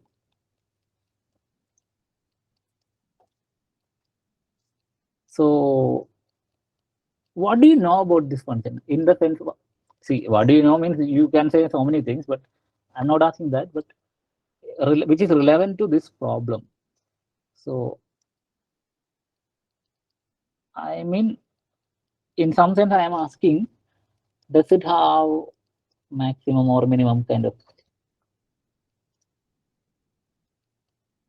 Can you tell me whether it has a maximum or minimum? So this is a quadratic polynomial. You know this, how this graph looks like, right? These kind of functions. It's a parabola, right? It has a maximum or minimum. How does it look like? It will have a maximum at half. Yeah, so it's a downward facing parabola. That's what I want to, I mean, you should have some geometrical idea about these kind of functions. So when you see this quadratic polynomial, you should have this idea. So why I am saying is that I will tell you, but so the function inside the integral has this form. So that is one thing we need to observe. This of the form f of x into 1 minus f of x means it is of the form y into 1 minus y. You know that this function, it is going to minus infinity, but it has a maximum. And can you tell me where is it exactly maximum? You said y equal to half. You said it by maybe by differentiating it and taking the critical point. That is fine. So at y equal to half, this function attains maximum. So in general, this is the case. When you have a quadratic polynomial and the leading coefficient is negative, it will be a polynomial going downwards like this. So it will always have a maximum. If the leading coefficient is positive, it will be going like this. So it will have a minimum. So this thing you should know every time. So at half, it attains maximum. And what is the maximum value? It is saying something to you. What is the value at half? 1 by 4. Yes. 1 by 4, right? So it attains the value, the maximum value this can take is 1 by 4. You got it? Means this function can take, the maximum value it can take is 1 by 4. So that means maximum value, this thing, the thing inside the integral can take is 1 by 4. You got the point?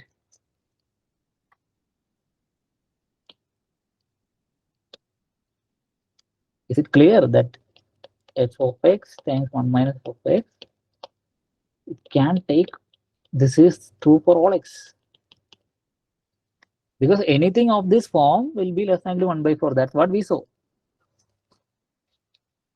That identification is very important here. That's a trick here. I mean, so you will be wondering why this condition is given. Why this function f of x into 1 minus f of x? Why is it important? Yeah. So this, if you observe this, now can you give the answer? How many such functions are there? So maybe I'll write in the another page. So we know that f of x into 1 minus f of x .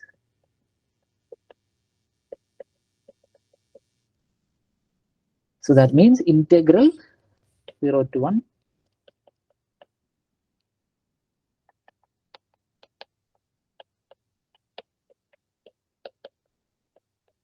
integration of this property, which is 1 by 4. So in general, this is less than 1 by 4. What is given is, we want to find the function which satisfies this integral equal to 1 by 4. In general, this is less than 1 by 4. So I am asking for what all functions with this will be equal, strictly equal to 1 by 4. Yeah, someone says constant function. Yes, why is that? We are using continuity and everything. So that's the important thing. So geometrically, this is how it looks like. So this is 0, this is 1. Say this is 1 by 4. This is the line 1 by 4. Okay. Now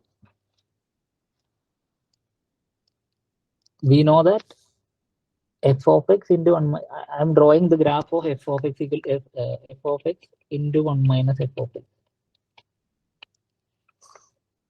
This inequality suggests that your curve lies below this line, right? Below 1 by 4, isn't it? I just want an answer. Means we know that f of x into 1 minus f of x is less than or equal to 1 by 4. So that means this curve, if you draw, it is always below 1 by 4, right? It will be somewhere here. Is it clear? It cannot be going above 1 by 4. Isn't it? So now you want the integral under this curve to be exactly 1 by 4. See, 1 by 4 is the area of this whole rectangle, right? So in order for that both area to be equal, what do you want? This function should be constant, right? We are using some facts, but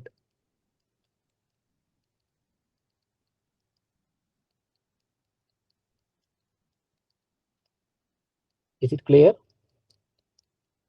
This f of x times 1 minus f of this function should be 1 by 4, right?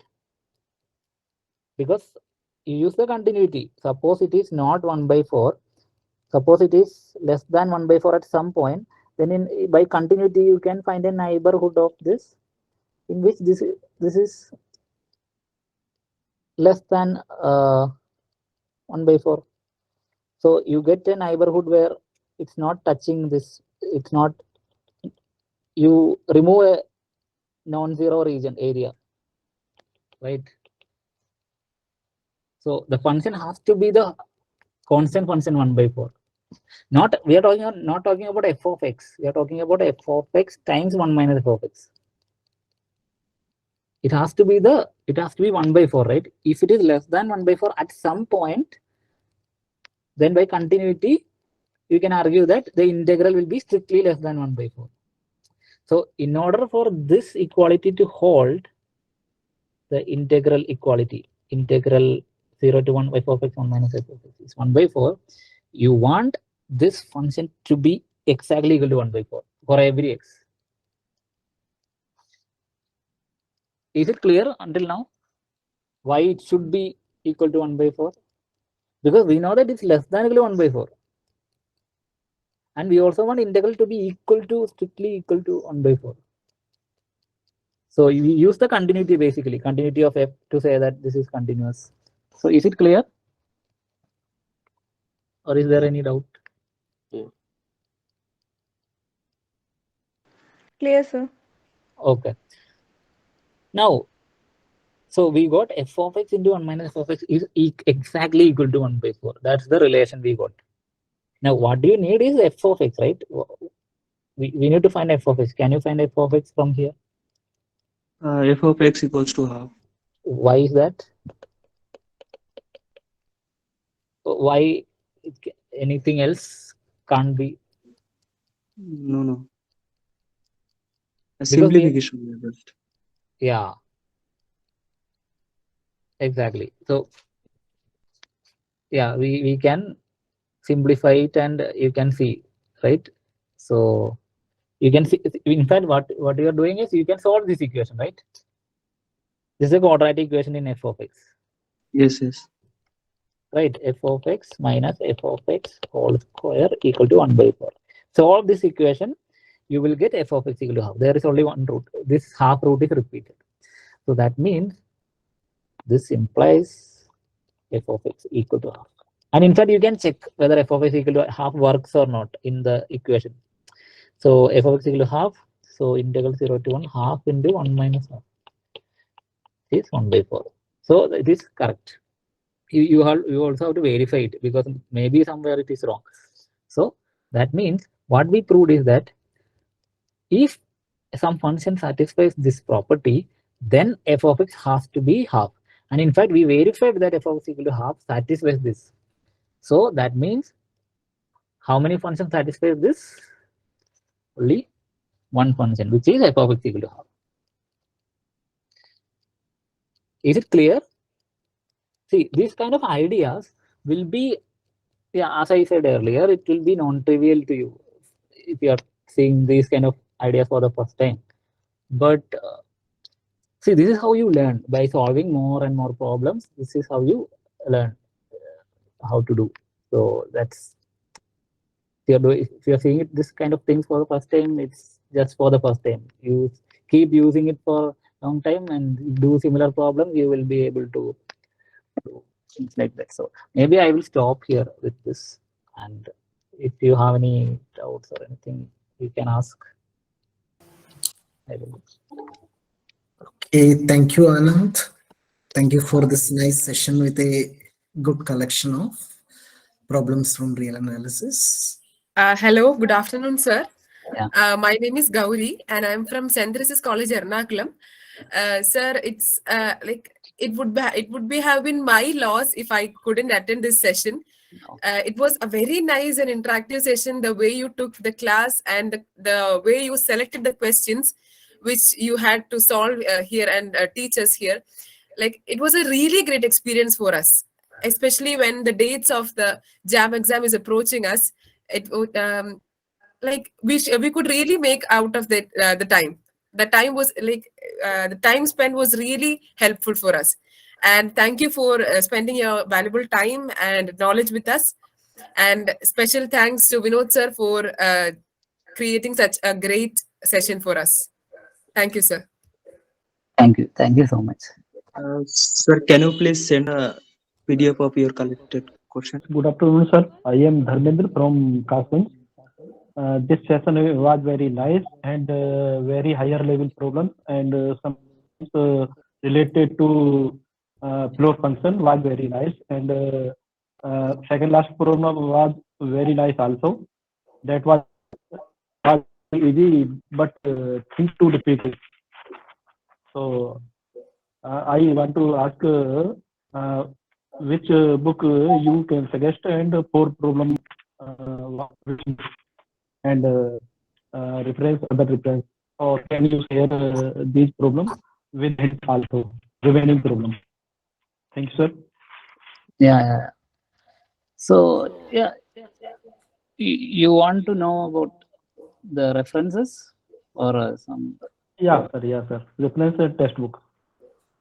Yeah, for problems, I will say, see, we did some limit evaluation problems, right? Limits, all those things that you can try from this, maybe Thomas calculus textbooks. When this evaluation problem, limit evaluation, not it's computational type problems, you can see a lot of problems. You can get a lot of problems from these Thomas calculus and all.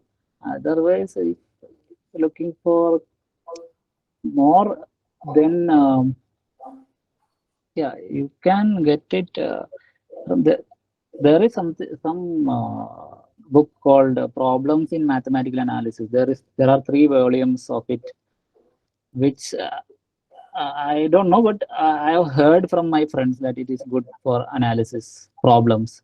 So they have divided into 3 volumes. So in each volume, I think the first volume they talk about limits, continuity, those things, then go to integration kind of. So that might help. I think it's called Problems in Mathematical Analysis. So that will be also helpful for doing problems in analysis, real analysis and all. Also, you see, if you want to see these conceptual problems, then you read this.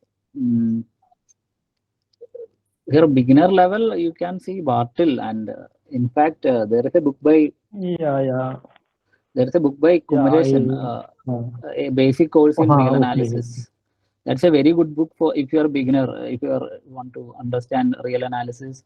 It's a very good book. You need to solve exercises also, but yeah, if you are able to do it, then your concept will be very precise, very clear. And in order to solve these problems, obviously you need to practice a lot.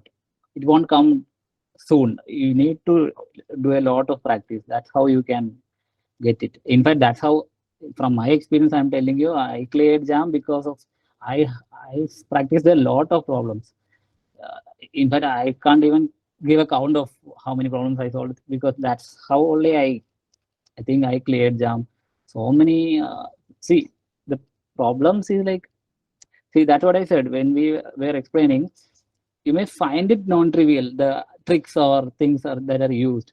But if you keep on using this again and again, that's how you get these things. It will be useful to you in a later problem. So the things which you are using is maybe new to you in the beginning, but then later it comes to you naturally. That's how you learn, right? You do it, you learn by doing it. So yeah, that's my advice to you, all of you, for preparing for these kind of exams. Yes, sir. Yes. Sir, can you share your research experience? Research experience? Yeah, sir. Is that what? Okay. Yeah, I am currently in my, I just finished my 2 years. So I just completed my coursework and then just started doing research. Not much experience, I can't say. I am reading some papers and I'm working on some certain problems. Not much I have done so far. So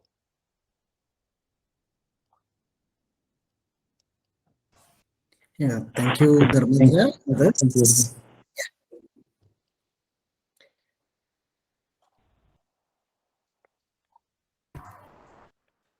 Hello. Hello, yeah. sir. Sir, I Yes. am Dia. I am doing my M.Sc second year from IIT Bombay. Sir, today's class was really great. You have explained all the concepts behind the problems also. Sir, I want to know one thing. Can you share with us about your PhD interview experience? Yeah. So in fact, when I joined in 2020, so it was online. But yeah, it didn't take too much time. But I will tell you how generally PhD interview goes. So it will be like they will start you will be having your favorite area topic, or maybe not one topic, maybe one or two topics. So they will ask you what are your interests and all. So according to that, they will start asking questions from there. So it will be basic from the beginning.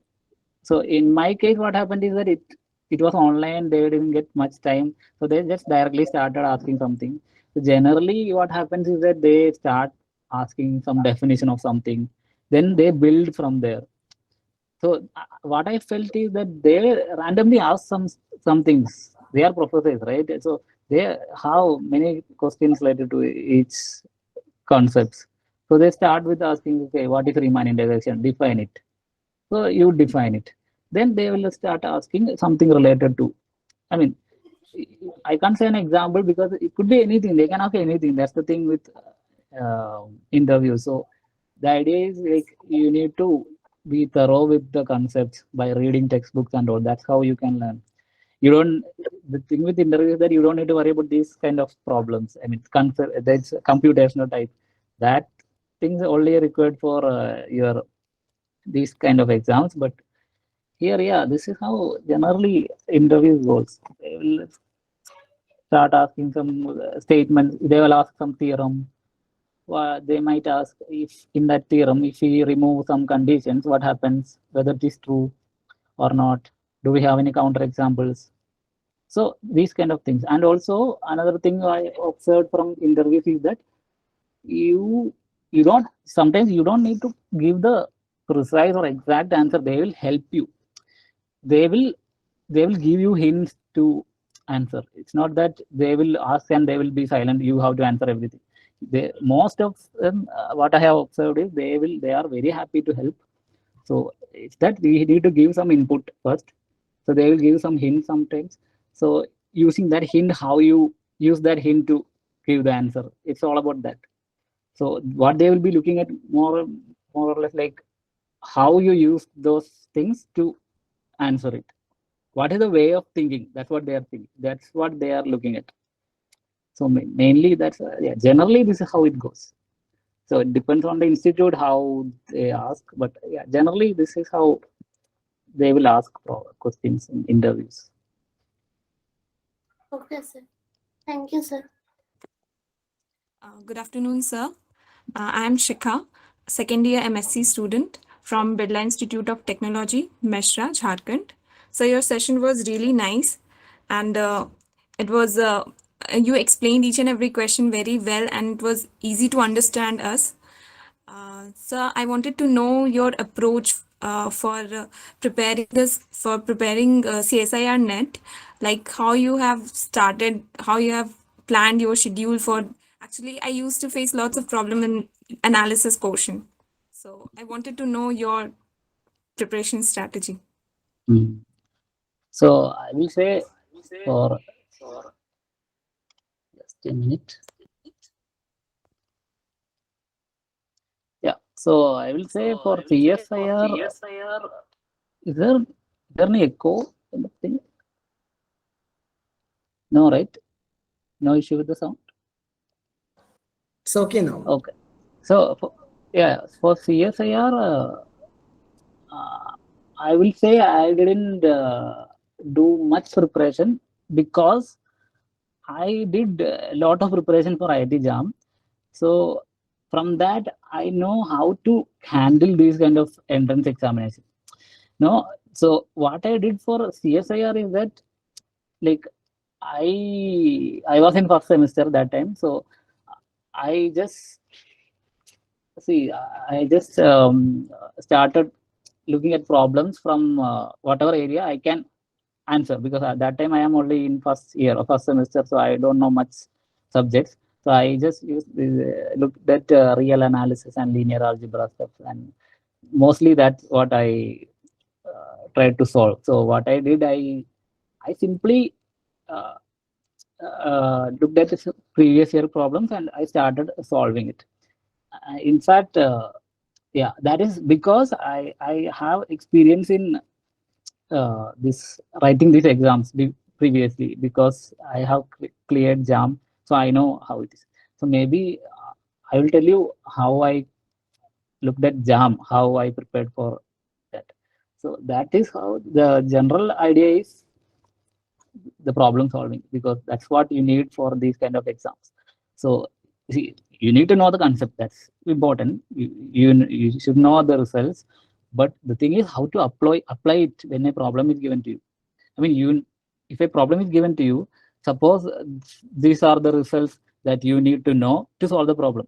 Suppose the result is also in your brain, but still what happens is that sometimes we don't know how it is to be applied to solve the problem. That's what generally people face. So this is achieved by solving again and coming back to the same thing. So practicing more and more problems. So you will see in the beginning, you will see these kind of non-trivial things, which that is mainly because of our the way in which we study in college. In college, you don't do these kind of problems, right? That's why we are not familiar with these kind of problems. That is why we are finding it new, or I will say it's not difficult, it's different from what you have seen. That's why you feel like this is different. So how to tackle this is by practicing a lot of problems. In between you feel like okay, these are non-trivial to me, how can I solve if I get some other problem? But this is achieved by, believe me, that's what I did. From my experience, I'm telling you, you keep on practicing problems. Each time you are improving, each time you are getting something new from it.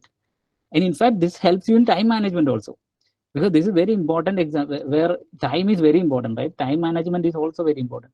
So practicing problems will help you all in all these departments, like how to solve a certain problem is given to you, how do I approach? All this coming through practicing more and more problems, like that only you will learn. And also it will help you in time management. That's what I did. That's why I said when I prepared, I can't tell you a count of how many problems I solved. Previous year problems, some other problems from textbooks. That's what I did. For IIT JAM, for CSIR also, I did previous year problems. That's what I just wanted to know what kind of problems CSIR is asking. So I just went through the previous year problems. I started solving it. That's what I did for CSIR. But yeah, that's a general idea for these kind of entrance exams. This is how you can clear it.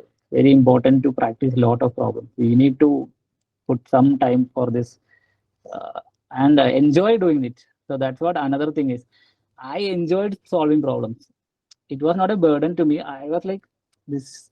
I was enjoying each and every moment solving problems. That's also helped me. So, and try to talk to other friends also who is preparing for this. That will also help, because discuss with your friends. In my case, it didn't happen, but I know that from other friends that this actually helps. Discussing with others about problems, sharing your ideas. This will help you in all these exams. I am Gayatri. Yeah. I have done my graduation from Miranda House College, Delhi. The class was really useful, sir, and the questions and the explanations for the answers were really easy to understand, and which was helpful for me to boost my confidence in this last month preparation. Thank you so much, sir. The session was very nice, as Gayatri said. It was very useful and it really did boost our confidence in this last moment. We are actually struggling very much with problems in analysis, but it was very a fun session. We really enjoyed it, and you were explaining the importance of every minute points, and that clearly is a different approach for us. Thank you so much for your words and valuable time. Thank you, Vinod sir, as usual. You always find the best for us.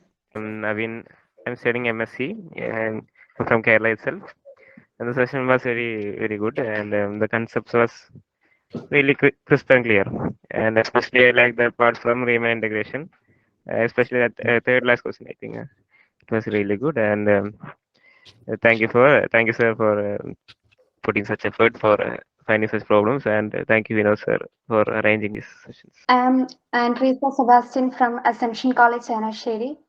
The class was really nice. Explanation was very simple and clear, and the questions discussed were really nice. It was very helpful to me. Thank you, sir. Thank you, Vinod sir, for arranging this session. Thank you. Hi, sir. I am Amal. I am from Iritty Mahatma Gandhi College. Thank you, sir, for a wonderful session. I liked all the approaches for the different types of approaches that you had done for every problem. Thank you, sir, for your effort. Thank you, Amal. Hi, sir. Hiba Mohammed from first year M.Sc student from IIT Palakkad. It was a wonderful session. The questions you have chosen were very nice, and the way you have approached it was also nice. Thank you, sir, and thank you, Anand, sir, for this wonderful session. So thank you, Anand. Thank you for your time, for being with us with a good collection of problems, and also you have conveyed your attitude to doing mathematics problems. I think that really will be very useful if they take it into their mind. Doing and enjoying the problems, that is very important. That kind of attitude will certainly take them to higher levels.